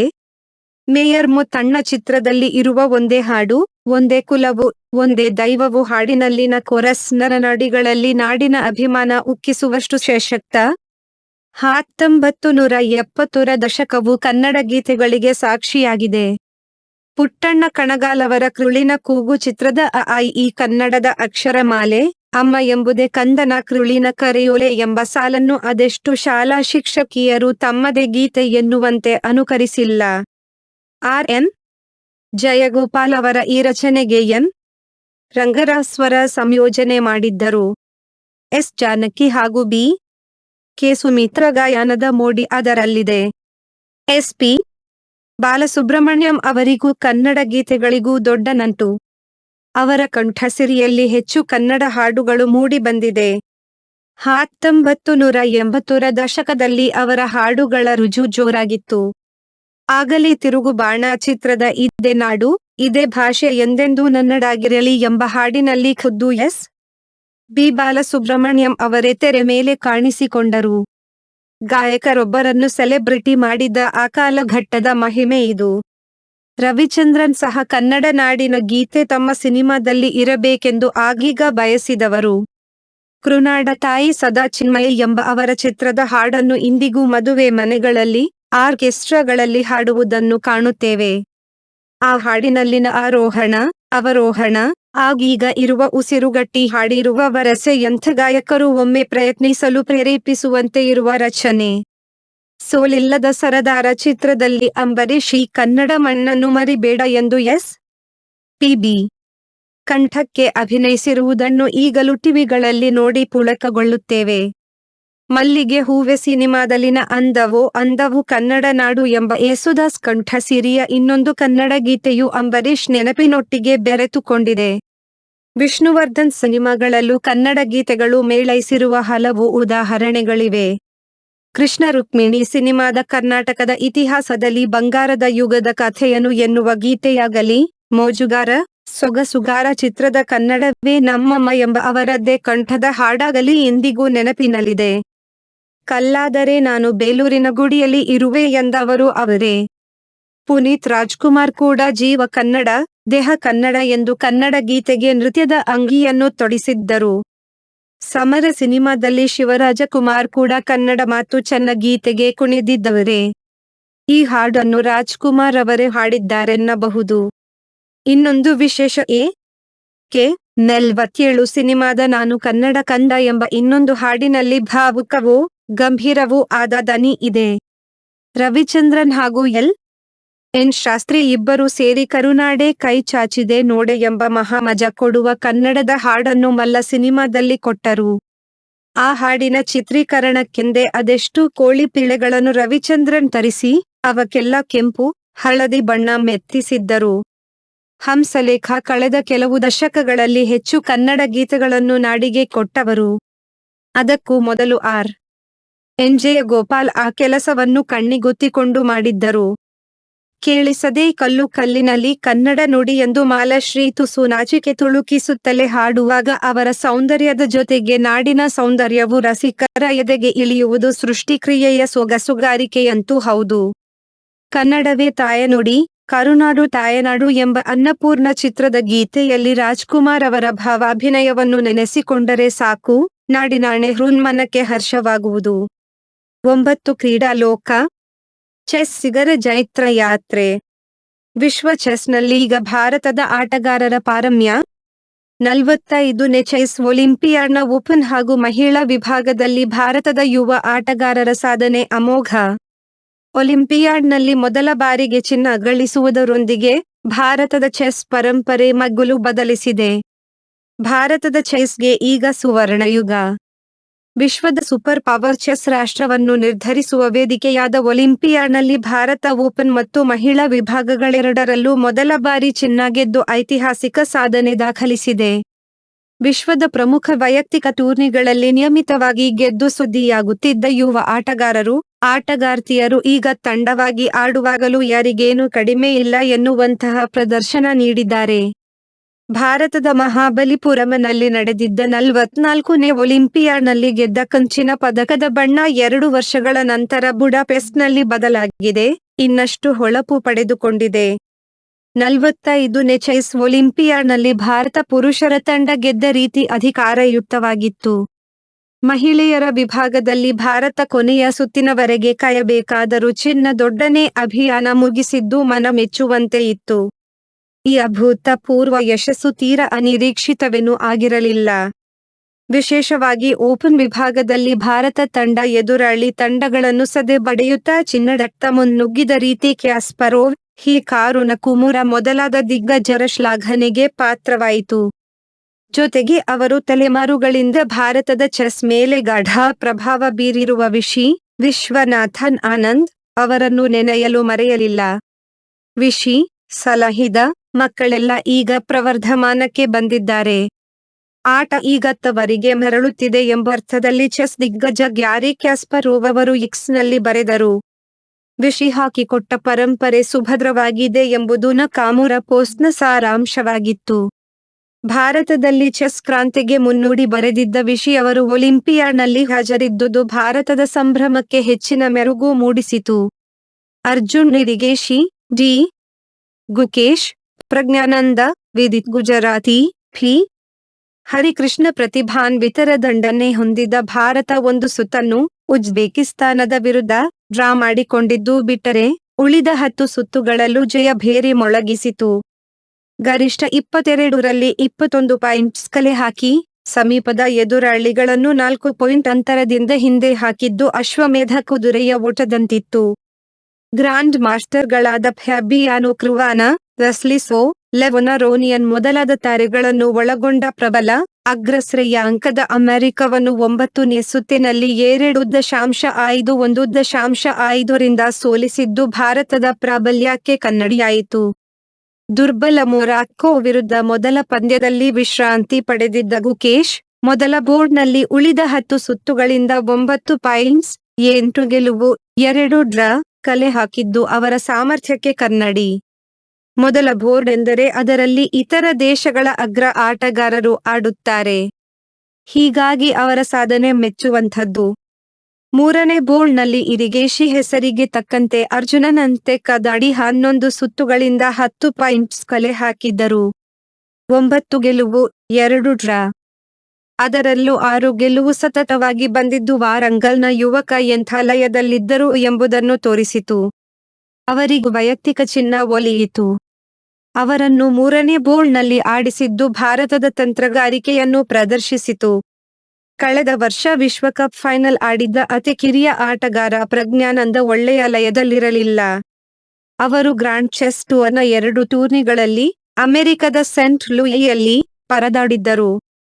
ಆದರೆ ಇಲ್ಲಿ ಒಂದು ಪಂದ್ಯ ಮಾತ್ರ ಸೋತರು. ನಿರ್ಣಾಯಕ ಪಂದ್ಯಗಳಲ್ಲಿ ಗೆದ್ದು ತಂಡಕ್ಕೆ ಬೆಂಬಲವಾದರು. 3 ವರ್ಷಗಳಿಂದ ಆಟದ ಉತ್ತುಂಗದಲ್ಲಿರುವ ನಾಸಿಕ್ನ ವಿದಿತ್ ಗುಜರಾತಿ 4ನೇ ಬೋರ್ಡ್ನಲ್ಲಿ ಅಜೇಯರಾಗಿದ್ದರು. 10 ಪಂದ್ಯಗಳಲ್ಲಿ 5 ಗೆಲುವಿನೊಡನೆ 7 ಪಾಯಿಂಟ್ಸ್ ಕಡಿಮೆ ಸಾಧನೆ ಏನೂ ಆಗಿರಲಿಲ್ಲ. ಹರಿಕೃಷ್ಣ ಸೀಮಿತ 4 ಪಂದ್ಯಗಳ ಅವಕಾಶದಲ್ಲಿ ಎಡವಲಿಲ್ಲ. ತಂಡಕ್ಕೆ ಶ್ರೀನಾಥ್ ನಾರಾಯಣನ್ ಅವರ ಯುವ ನಾಯಕತ್ವದ ಬೆಂಬಲವಿತ್ತು. ಓಪನ್ ತಂಡಕ್ಕೆ ಹೋಲಿಸಿದರೆ ಮಹಿಳಾ ತಂಡದ ಚಿನ್ನ ಗೆಲ್ಲುವ ಹಾದಿ ಸುಲಭವಾಗಿರಲಿಲ್ಲ. ಪೋಲೆಂಡ್ ಮೇಲೆ ಅನಿರೀಕ್ಷಿತ ಸೋಲು ಕಂಡ ಭಾರತ 9ನೇ ಸುತ್ತಿನಲ್ಲಿ ಅಮೆರಿಕ ವಿರುದ್ಧ ಸಮ ಮಾಡಿಕೊಂಡ ಕಾರಣ ಕಜಕಸ್ತಾನ ಮೊದಲ ಬಾರಿ ಮುನ್ನಡೆ ಗಳಿಸಿತ್ತು. ಹೀಗಾಗಿ ಕೊನೆಯ ಸುತ್ತಿನವರೆಗೆ ಭಾರತಕ್ಕೆ ಚಿನ್ನ ಖಚಿತವಾಗಿರಲಿಲ್ಲ. ಆದರೆ ಕಡೆಯ ಸುತ್ತಿನಲ್ಲಿ ಭಾರತದ ಮಹಿಳೆಯರು ಅಜರ್ಬೈಜಾನ್ ವಿರುದ್ಧ ಗೆದ್ದು, ಕಜಕಸ್ತಾನ ತಂಡ ಅಮೆರಿಕ ವಿರುದ್ಧ ಡ್ರಾಕ್ಕೆ ಸಿಲುಕಿದ ಕಾರಣ ಚಿನ್ನ ಭಾರತಕ್ಕೆ ಒಲಿಯಿತು. ಜೂನ್ನಲ್ಲಿ ವಿಶ್ವ ಜೂನಿಯರ್ ಚಾಂಪಿಯನ್ನಳಾದ ದಿವ್ಯಾ ದೇಶಮುಖ್ 11 ಸುತ್ತುಗಳಿಂದ 9 ಪಾಯಿಂಟ್ಸ್ ಕಲೆ ಹಾಕಿ ಮಿಂಚಿದರು. ಗ್ರಾಂಡ್ ಮಾಸ್ಟರ್ ಆಗುವ ಹಂಬಲದಲ್ಲಿರುವ ದೆಹಲಿಯ 21 ವರ್ಷ ವಯಸ್ಸಿನ ವಂತಿಕಾ ಅಗರವಾಲ್ ಕೂಡ ಉತ್ತಮ ಪ್ರದರ್ಶನ ನೀಡಿ, ಆಡಿದ 9 ಪಂದ್ಯಗಳಲ್ಲಿ 7.5 ಪಾಯಿಂಟ್ಸ್ ಗಳಿಸಿದರು. 3ನೇ ಮತ್ತು 4ನೇ ಬೋರ್ಡ್ನಲ್ಲಿ ಇವರಿಬ್ಬರ ಅಜೇಯ ಸಾಧನೆಯೇ ಭಾರತದ ಚಿನ್ನದ ಗೆಲುವಿನಲ್ಲಿ ನಿರ್ಣಾಯಕ ಪಾತ್ರ ವಹಿಸಿತು. ವೈಯಕ್ತಿಕ ಚಿನ್ನವೂ ಅವರಿಗೆ ಒಲಿಯಿತು. ಪೋಲೆಂಡ್ ಎದುರು ವೈಶಾಲಿ, ಹಾರಿಕಾ ಸೋತರು. ದಿವ್ಯಾ ಗೆದ್ದಿದ್ದು ಅವರ ಆತ್ಮವಿಶ್ವಾಸ ತೋರಿಸಿತು. ಮಹಿಳಾ ತಂಡದ ಯಶಸ್ಸಿನಲ್ಲಿ ನಾಯಕ ಕೋಚ್ ಆಗಿದ್ದ ಗ್ರ್ಯಾಂಡ್ ಮಾಸ್ಟರ್ ಅಭಿಜಿತ್ ಕುಂಟೆ ಅವರ ಪಾತ್ರ ಮರೆಯುವಂತಿಲ್ಲ. ಭಾರತ ತಂಡಗಳ ಈ ಸಾಧನೆ ಕಿರಿಯ ಆಟಗಾರರಿಗೆ ಪ್ರೇರಣೆಯಾಗಿ ಕಂಡರೆ ಅಚ್ಚರಿಯಿಲ್ಲ. ಕೆಲವು ವರ್ಷಗಳಿಂದ ಯುವ ಆಟಗಾರರ ಪ್ರದರ್ಶನ ಸಂಚಲನ ಮೂಡಿಸಿದ್ದರಿಂದ ಈ ಆಟದಲ್ಲಿ ತೊಡಗುವವರ ಸಂಖ್ಯೆ ಬೆಳೆಯುತ್ತಿದೆ. ಕಳೆದ ವರ್ಷ ಅಜರ್ಬೈಜಾನಿನ ಬಾಕುವಿನಲ್ಲಿ ನಡೆದ ವಿಶ್ವಕಪ್ನಲ್ಲಿ ಪ್ರಜ್ಞಾನಂದ ಫೈನಲ್ ವರೆಗೆ ತಲುಪಿದ್ದರು. ಈ ವರ್ಷ ಕ್ಯಾಂಡಿಡೇಟ್ಸ್ ಟೂರ್ನಿಯ 8 ಆಟಗಾರರಲ್ಲಿ ಭಾರತದ 3 ಅರ್ಹತೆ ಪಡೆದಿದ್ದರು. ಕೆನಡಾದಲ್ಲಿ ನಡೆದ ಟೂರ್ನಿಯಲ್ಲಿ ಅಂತಿಮವಾಗಿ ಗೆದ್ದ ಗುಕೇಶ್, ವಿಶ್ವ ಚಾಂಪಿಯನ್ಶಿಪ್ ಫೈನಲ್ನಲ್ಲಿ ಆಡುವ ಅರ್ಹತೆ ಗಿಟ್ಟಿಸಿದರು. ಹಾಲಿ ಚಾಂಪಿಯನ್ ಚೀನಾದ ಡಿಂಗ್ಲಿರನ್ ವಿರುದ್ಧ ಸಿಂಗಾಪುರದಲ್ಲಿ 25 ನವೆಂಬರ್ರಿಂದ ನಡೆಯುವ ವಿಶ್ವ ಕಿರೀಟದ ಫೈನಲ್ನಲ್ಲಿ ಚೆನ್ನೈ ಆಟಗಾರ ಗೆದ್ದರೆ ಭಾರತದ ಚದುರಂಗದ ವರ್ಚಸ್ಸು ಇನ್ನಷ್ಟು ಹೊಳಪುಗೊಳ್ಳಲಿದೆ. ಮೈಲಿಗಲ್ಲಿನತ್ತ ಅರ್ಜುನ್, ಗುಕೇಶ್. ಒಲಿಂಪಿಯಾಡ್ನಲ್ಲಿ ಉತ್ತಮ ಪ್ರದರ್ಶನದಿಂದ ಅರ್ಜುನ್ ಇರಿಗೇಶಿ ಅವರ ಲೈವ್ ರೇಟಿಂಗ್ 2797.2 ತಲುಪಿದೆ. ಭಾರತದಲ್ಲಿ ವಿಶ್ವನಾಥನ್ ಆನಂದ್ ಮಾತ್ರ ಫಿಡೆ ಕ್ರಮಾಂಕ ಪಟ್ಟಿಯಲ್ಲಿ 2800 ರೇಟಿಂಗ್ ದಾಟಿದ್ದಾರೆ. ಚೆಸ್ ಇತಿಹಾಸದಲ್ಲಿ 15 ಮಂದಿ ಮಾತ್ರ ಈ ಮೈಲಿಗಲ್ಲು ದಾಟಿದ್ದಾರೆ. ಅರ್ಜುನ್ ರೇಟಿಂಗ್ ಪಟ್ಟಿಯಲ್ಲಿ ಅಮೆರಿಕದ ಫ್ಯಾಬಿಯಾನೊ ಕ್ರುವಾನಾ ಅವರನ್ನು ಹಿಂದೆ ಹೋಗಿ 3ನೇ ಸ್ಥಾನಕ್ಕೆ ಏರಿದ್ದಾರೆ. ಗುಕೇಶ್ ರವರು ವಿಶ್ವ ಕ್ರಮಾಂಕದಲ್ಲಿ 5ನೇ ಸ್ಥಾನಕ್ಕೆ ಏರಲಿದ್ದಾರೆ. ಇದೇ ಮೊದಲ ಸಲ ಅಗ್ರ 5ರಲ್ಲಿ ಭಾರತದ ಇಬ್ಬರು, ಗುಕೇಶ್ ಮತ್ತು ಅರ್ಜುನ್, ಸ್ಥಾನ ಪಡೆದಂತಾಗಲಿದೆ. ಮಹಿಳೆಯರ ವಿಭಾಗದಲ್ಲಿ ದಿವ್ಯಾ ದೇಶಮುಖ್ 11ನೇ ಕ್ರಮಾಂಕಕ್ಕೆ ಏರಲಿದ್ದಾರೆ. 10 ಪಾಲನೆ ಪೋಷಣೆ. ಮಕ್ಕಳೊಂದಿಗೆ ಮಕ್ಕಳಾಗಿ. ಈಗಿನ ಮಕ್ಕಳ ಜಗತ್ತಿನಲ್ಲಿ ಜಾಗ ಸಿಗಬೇಕೆಂದರೆ ಮಕ್ಕಳ ಜೊತೆಗೆ ತಂದೆತಾಯಿಗಳು ಕಾಲಕ್ಕೆ ತಕ್ಕಂತೆ ಅಪ್ಡೇಟ್ ಆಗುವುದು ಮುಖ್ಯ. ಮಕ್ಕಳೊಂದಿಗೆ ಮಕ್ಕಳಾಗಿ ಎಂಬ ಮಾತಿದೆ. ದೊಡ್ಡವರಾದ ನಾವು ಹಮ್ಮುಬಿಮ್ಮುಗಳನ್ನು ಬದಿಗಿಟ್ಟು ಅವರೊಂದಿಗೆ ಆಟವಾಡುತ್ತಾ ಸ್ವಲ್ಪ ಹೊತ್ತು ಕಳೆದರೆ ನಮಗೂ ಬಾಲ್ಯ ಮರಳುತ್ತದೆ, ಅವರಿಗೂ ಬಲವಾದ ಭಾವನಾತ್ಮಕ ಸಂಬಂಧ ನಮ್ಮೊಂದಿಗೆ ಬೆಸೆಯುತ್ತದೆ ಎಂಬುದು ಬಲ್ಲೆವು. ಈ ಮಾತು ಎಲ್ಲ ಕಾಲಕ್ಕೂ ಸರಿ. ಆದರೆ ಅದರೊಂದಿಗೆ ಕೊಂಚ ಬದಲಾವಣೆ ಇದೆ. ಅದು ಈಗಿನ ಜೆನ್ ಝಿ ಮಕ್ಕಳೊಂದಿಗೆ ಕಾಲ ಕಳೆಯಬೇಕೆಂದರೆ ನಮಗೆ ಎಷ್ಟು ತಿಳಿದಿದ್ದರೂ ಸಾಲದು. ಹೌದು, ಮತ್ತೆ ಈಗಿನ ಮಕ್ಕಳು ಹುಟ್ಟುತ್ತಲೇ ಮೊಬೈಲ್ ಬಳಸುವವರು. ಮೀಮುಗಳಿಗೂ ರೀಲ್ಸುಗಳಿಗೂ ಪ್ರತಿದಿನ ಅಪ್ಡೇಟ್ ಆಗುವವರು. ಮೊಯೆ ಹಾಡಿನಿಂದ ಹಿಡಿದು ಇವತ್ತಿನ ಟ್ರೆಂಡಿಂಗ್ ಹೀರಮಂಡಿಯ ಸ್ವಾನ್ ವಾಕ್ನವರೆಗೂ ಅವರಿಗೆ ಗೊತ್ತು. ಮದುವೆ ರಿಸೆಪ್ಷನ್ಗಳಲ್ಲಿ, ಗೆಟ್ ಟುಗೆದರ್ಗಳಲ್ಲಿ ಹಾಕುವ ಹಾಡುಗಳೆಲ್ಲ ನಲಗೆಯಲ್ಲಿ ಲೀಲಾಜಾಲವಾಗಿ ನಲಿದಾಡುತ್ತಿರುತ್ತವೆ.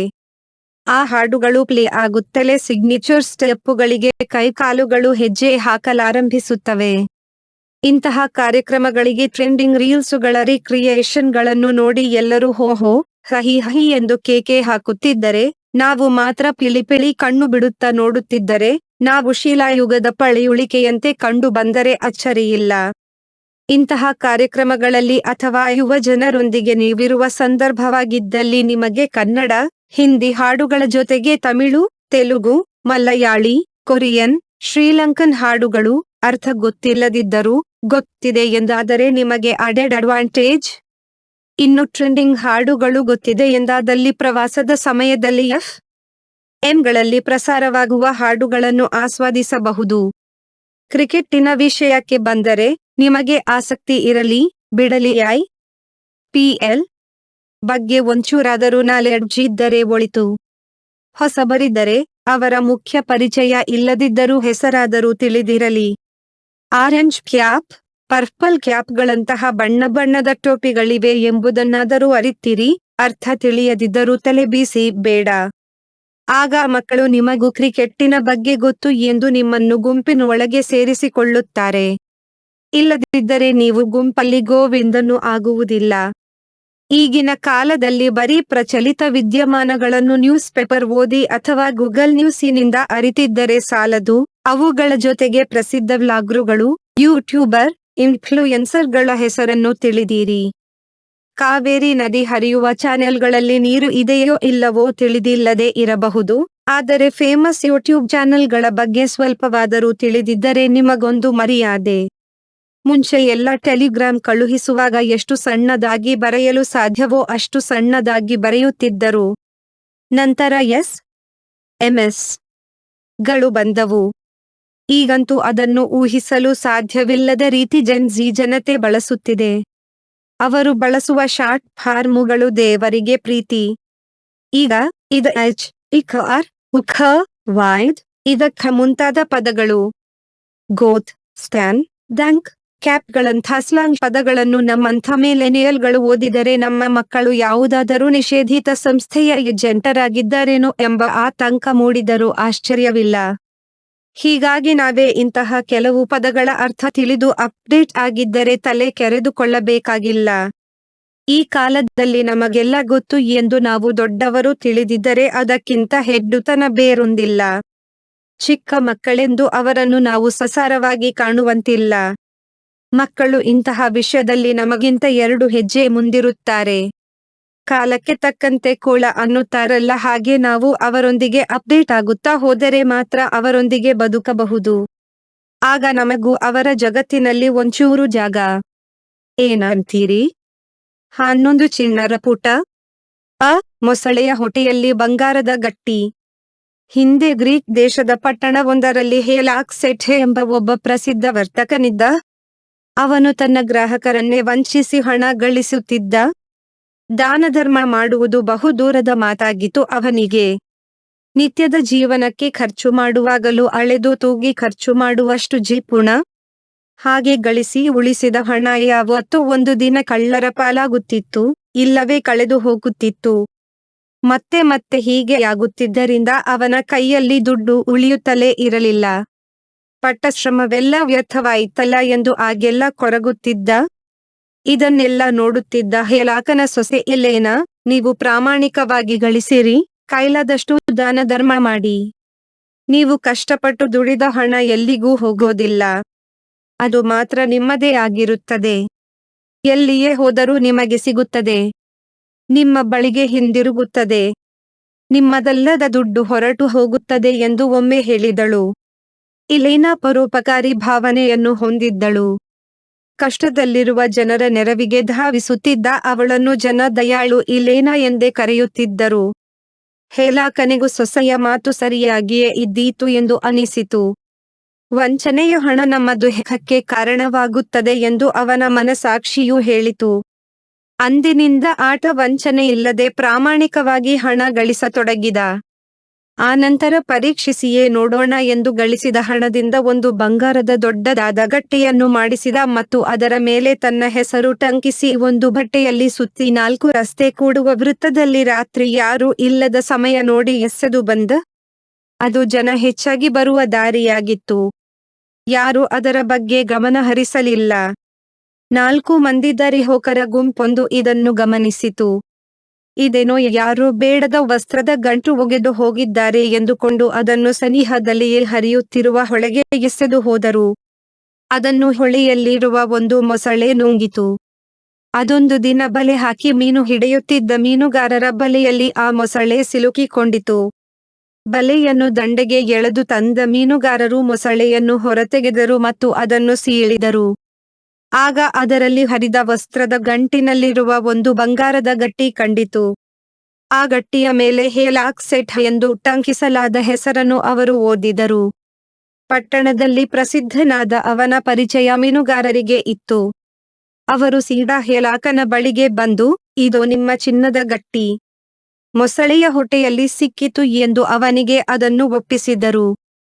ಅವರ ಪ್ರಾಮಾಣಿಕತೆಗೆ ಮೆಚ್ಚಿದ ಹೆಲಾಕ್ ಅವರಿಗೆ ಸೂಕ್ತ ಬಹುಮಾನ ಕೊಟ್ಟು ಸತ್ಕಾರ ಮಾಡಿ ಕಳಿಸಿದ ಮತ್ತು ಸೊಸೆ ಎಲೇನಾಳನ್ನು ಕೂಡಲೇ ಕರೆದು, ನೀನು ಹೇಳಿದ ಮಾತಿನಲ್ಲಿ ಸತ್ಯವಿದೆ. ನಾವು ಪ್ರಾಮಾಣಿಕವಾಗಿ ಗಳಿಸಿದ ಹಣ, ಸಂಪತ್ತು ಎಲ್ಲಿಯೂ ಹೋಗುವುದಿಲ್ಲ. ಮರಳಿ ನಮ್ಮ ಕೈ ಸೇರುತ್ತದೆ ಎಂದು ಹೇಳಿದ. ಸೊಸೆ ಎಲೇನಾ ಮುಗುನಗುತ್ತಾ, ನೀವು ಈಗ ನಿಜವಾದ ವರ್ತಕರಾಗಿದ್ದೀರಿ. ಸನ್ಮಾರ್ಗದಲ್ಲಿ ನಡೆಯ ಹತ್ತಿದ್ದೀರಿ. ನಮ್ಮ ಕುಟುಂಬಕ್ಕೂ ಜನರಿಗೂ ಹಿತವಾಗುತ್ತದೆ. ನಿಮಗೆ ಕೃತಜ್ಞತೆ ಎಂದಳು. ಬೆಳಗು. ನಸುಕಿನ ವೇಳೆಗೆ ತಣ್ಣನೆಯ ಗಾಳಿಗೆ ಸುಂದರ ಕನಸು ಬೀಳುವುದು. ಸಕ್ಕರೆ ನಿದ್ದೆಗೆ ಅಮ್ಮನ ಬೈಗುಳ ಜೋಗುಳದಂತೆ ಕೇಳುವುದು. ಪಂಜರದೊಳಗಿನ ಮುದ್ದಿನ ಗಿಳಿಯು ಅಮ್ಮನ ಕೂಗಿ ಕರೆಯುವುದು. ಬಿಳಿ ಬಿಳಿ ಬಣ್ಣದ ಪಾರಿವಾಳವು ಕಾಳನ್ನು ತಿನ್ನಲು ಕದಿಯುವುದು. ಅಪ್ಪನ್ನು ಗೊರಕೆ ನಿದ್ದೆಯ ಮುಗಿಸಿ ಬಿಸಿ ಬಿಸಿ ಕಾಫಿ ಹೀರುವನು. ದಿನಪತ್ರಿಕೆಯ ಪುಟವನ್ನು ತಿರುವಿ ಸುದ್ದಿಯ ಓದಿ ಹೇಳುವನು. ಬಣ್ಣದ ಬಳೆಯ ತಂಗಿಯ ಕೈಗಳು ರಂಗವಲ್ಲಿಯ ಬಿಡಿಸಿಹವು. ಚಿಲಿಪಿಲಿ ಗುಟ್ಟುತ್ತ ಹಕ್ಕಿಯ ಹಿಂಡು ಪಂಚಮ ಸ್ವರವನ್ನು ನುಡಿಸಿಹವು. ಚಿಣ್ಣರ ಚೈತ್ರ ಮಕ್ಕಳ ಕವಿತೆಗಳು. ರಚನೆ ಬಾಪು ಖಾಡೆ, ಮುಧೋಳ. 12 ಅಡುಗೆ ಮನೆ. ಬಾಯಲ್ಲಿ ನೀರೂರಿಸುವ ಸಂಜೆ ಸ್ನಾಕ್ಸ್. ಸಂಜೆಯ ಕಾಫಿ ಜೊತೆ ತಿನ್ನಲು ರುಚಿಕರ ಸ್ನಾಕ್ಸ್ ಬೇಕು. ಮಕ್ಕಳಿಗಂತೂ ಬಾಯಲ್ಲಿ ನೀರೂರಿಸುವ ಸ್ನಾಕ್ಸ್ ಎಂದರೆ ಪಂಚಪ್ರಾಣ. ಎಲ್ಲರಿಗೂ ಇಷ್ಟವಾಗುವ ಸರಳ ತಿನಿಸುಗಳನ್ನು ರಜಾದಿನದಂದು ಮಾಡಿ ಸವಿಯಿರಿ. ಒಂದು ಸ್ಟಫ್ಡ್ ಆಲೂ ಸ್ಯಾಂಡ್ವಿಚ್. ಏನೇನು ಬೇಕು?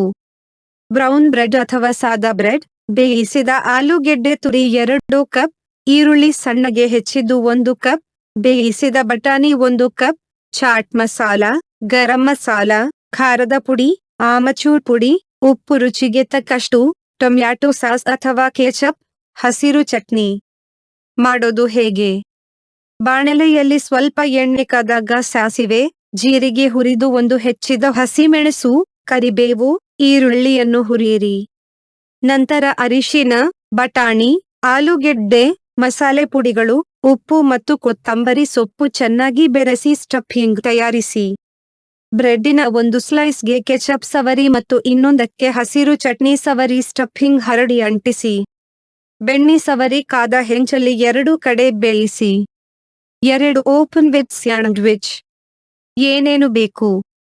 ಬ್ರೌನ್ ಅಥವಾ ಸಾದಾ bread, capsicum 2, carrot 1, cabbage 1 cup ಹೆಚ್ಚಿದ್ದು, ಈರುಳ್ಳಿ 2, ಚಿರೋಟಿ ರವೆ 3-4 ಚಮಚ, ಉಪ್ಪು, ಚಾಟ್ ಮಸಾಲ, ಖಾರದ ಪುಡಿ, ಗರಂ ಮಸಾಲ, ಆಮಚೂರ್ ಪುಡಿ ರುಚಿಗೆ ತಕ್ಕಷ್ಟು. ಮಾಡೋದು ಹೇಗೆ?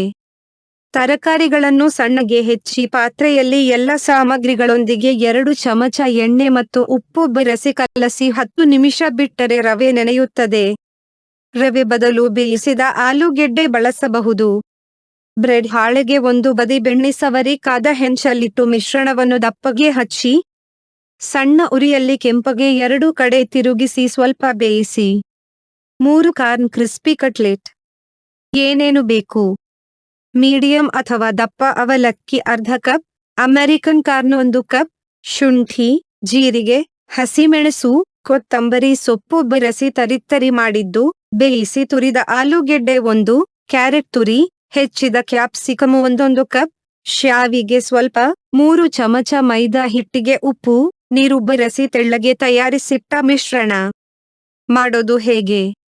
ಮೈದಾ ಮಿಶ್ರಣ ಬಿಟ್ಟು ಮಿಕ್ಕೆಲ್ಲವನ್ನು ಪಾತ್ರೆಯಲ್ಲಿ ಬೆರೆಸಿ. ಧನಿಯಾ ಪುಡಿ, ಖಾರದ ಪುಡಿ, ಗರಂ ಮಸಾಲ, ಚಾಟ್ ಮಸಾಲ, ಉಪ್ಪಿನೊಟ್ಟಿಗೆ ಕಲಸಿ ಅರ್ಧ ಗಂಟೆ ಫ್ರಿಜ್ನಲ್ಲಿಡಿ. ನಂತರ ನಿಮಗೆ ಬೇಕಾದ ಆಕಾರದಲ್ಲಿ ಕಟ್ಲೆಟ್ ತಯಾರಿಸಿ ಮೈದಾ ಮಿಶ್ರಣದಲ್ಲಿ ಅದ್ದಿ ಶಾವಿಗೆಯಲ್ಲಿ ಹೊರಳಿಸಿ ಕರಿಯಿರಿ. ಇದನ್ನು ಟೊಮ್ಯಾಟೊ ಸಾಸ್ ಜೊತೆ ತಿನ್ನಬಹುದು. 4 ಓಟ್ಸ್ ಕಟ್ಲೆಟ್. ಏನೇನು ಬೇಕು? ಓಟ್ಸ್ ಅರ್ಧ ಕಪ್, ಬಟಾಣಿ ಅರ್ಧ ಕಪ್, ಹಸಿಮೆಣಸಿನಕಾಯಿ 3, ಶುಂಠಿ, ಬೆಳ್ಳುಳ್ಳಿ, ಕೊತ್ತಂಬರಿ ಸೊಪ್ಪು ಸ್ವಲ್ಪ, ಈರುಳ್ಳಿ 1, ಮೂಲಂಗಿ ತುರಿ, ಕ್ಯಾರೆಟ್ ತುರಿ ಸ್ವಲ್ಪ, ಕೆಂಪು ಮೆಣಸಿನ ಪುಡಿ 1 ಚಮಚ, ಅರಿಶಿನ ಸ್ವಲ್ಪ, ಜೀರಿಗೆ ಪುಡಿ, ಅಜವಾನ 1/4 ಚಮಚ, ಬ್ರೆಡ್ ಕ್ರಂಬ್ಸ್ ಅರ್ಧ ಕಪ್, ಉಪ್ಪು ರುಚಿಗೆ. ಮಾಡೋದು ಹೇಗೆ? ಕೊತ್ತಂಬರಿ ಸೊಪ್ಪು, ಶುಂಠಿ, ಬೆಳ್ಳುಳ್ಳಿ, ಹಸಿಮೆಣಸಿನಕಾಯಿ ಇವುಗಳನ್ನು ರುಬ್ಬಿ ಮಿಕ್ಸಿಂಗ್ ಬೌಲ್ಗೆ ಹೊಕ್ಕಿ. ಇದಕ್ಕೆ ಹಸಿರು ಬಟಾಣಿಯನ್ನು ತರಿತರಿಯಾಗಿ ರುಬ್ಬಿ ಸೇರಿಸಿ. ನಂತರ ಓಟ್ಸ್, ಮೂಲಂಗಿ ಮತ್ತು ಕ್ಯಾರೆಟ್ ತುರಿ, ಈರುಳ್ಳಿ ಹಾಗೂ ಮೇಲೆ ತಿಳಿಸಿದ ಮಸಾಲೆಗಳು ಹಾಗೂ ಉಪ್ಪು ಸೇರಿಸಿ ಚೆನ್ನಾಗಿ ಮಿಶ್ರ ಮಾಡಿ.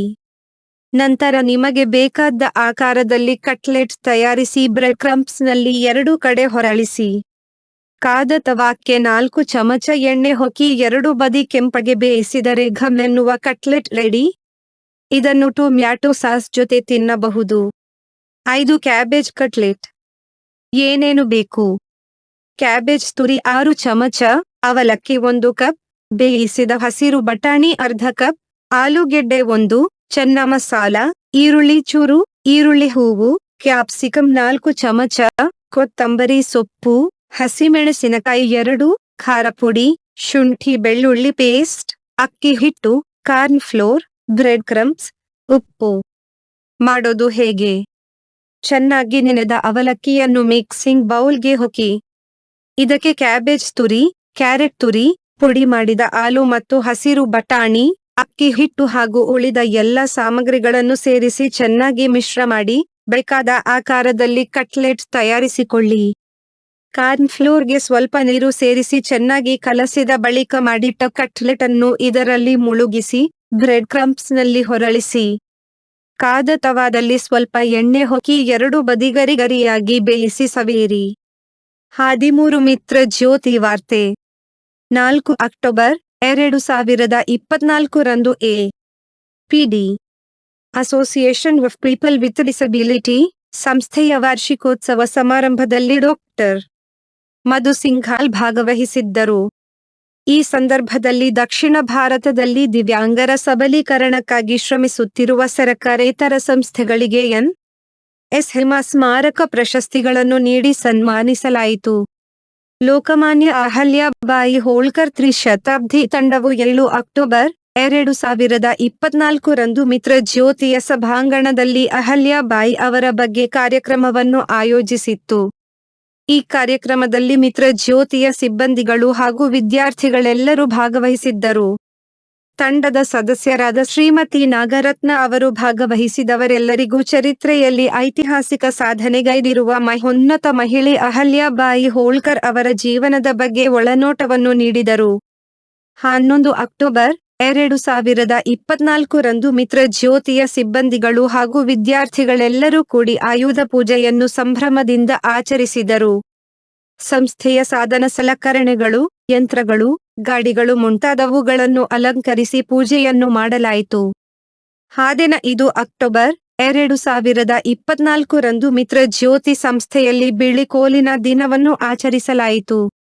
ಈ ದಿನದಂದು ಬಿಳಿಕೋಲಿನ ಪ್ರಾಮುಖ್ಯತೆ ಹಾಗೂ ಅದನ್ನು ಬಳಸುವುದರಿಂದ ದೃಷ್ಟಿ ವಿಶೇಷ ಚೇತನರಿಗೆ ಉಂಟಾಗುವ ನೆರವಿನ ಬಗ್ಗೆ ಎಲ್ಲರಿಗೂ ಮಿತ್ರ ಜ್ಯೋತಿಯ ಸಿಬ್ಬಂದಿಗಳು ಹಾಗೂ ವಿದ್ಯಾರ್ಥಿಗಳು ಅರಿವನ್ನು ನೀಡಿದರು.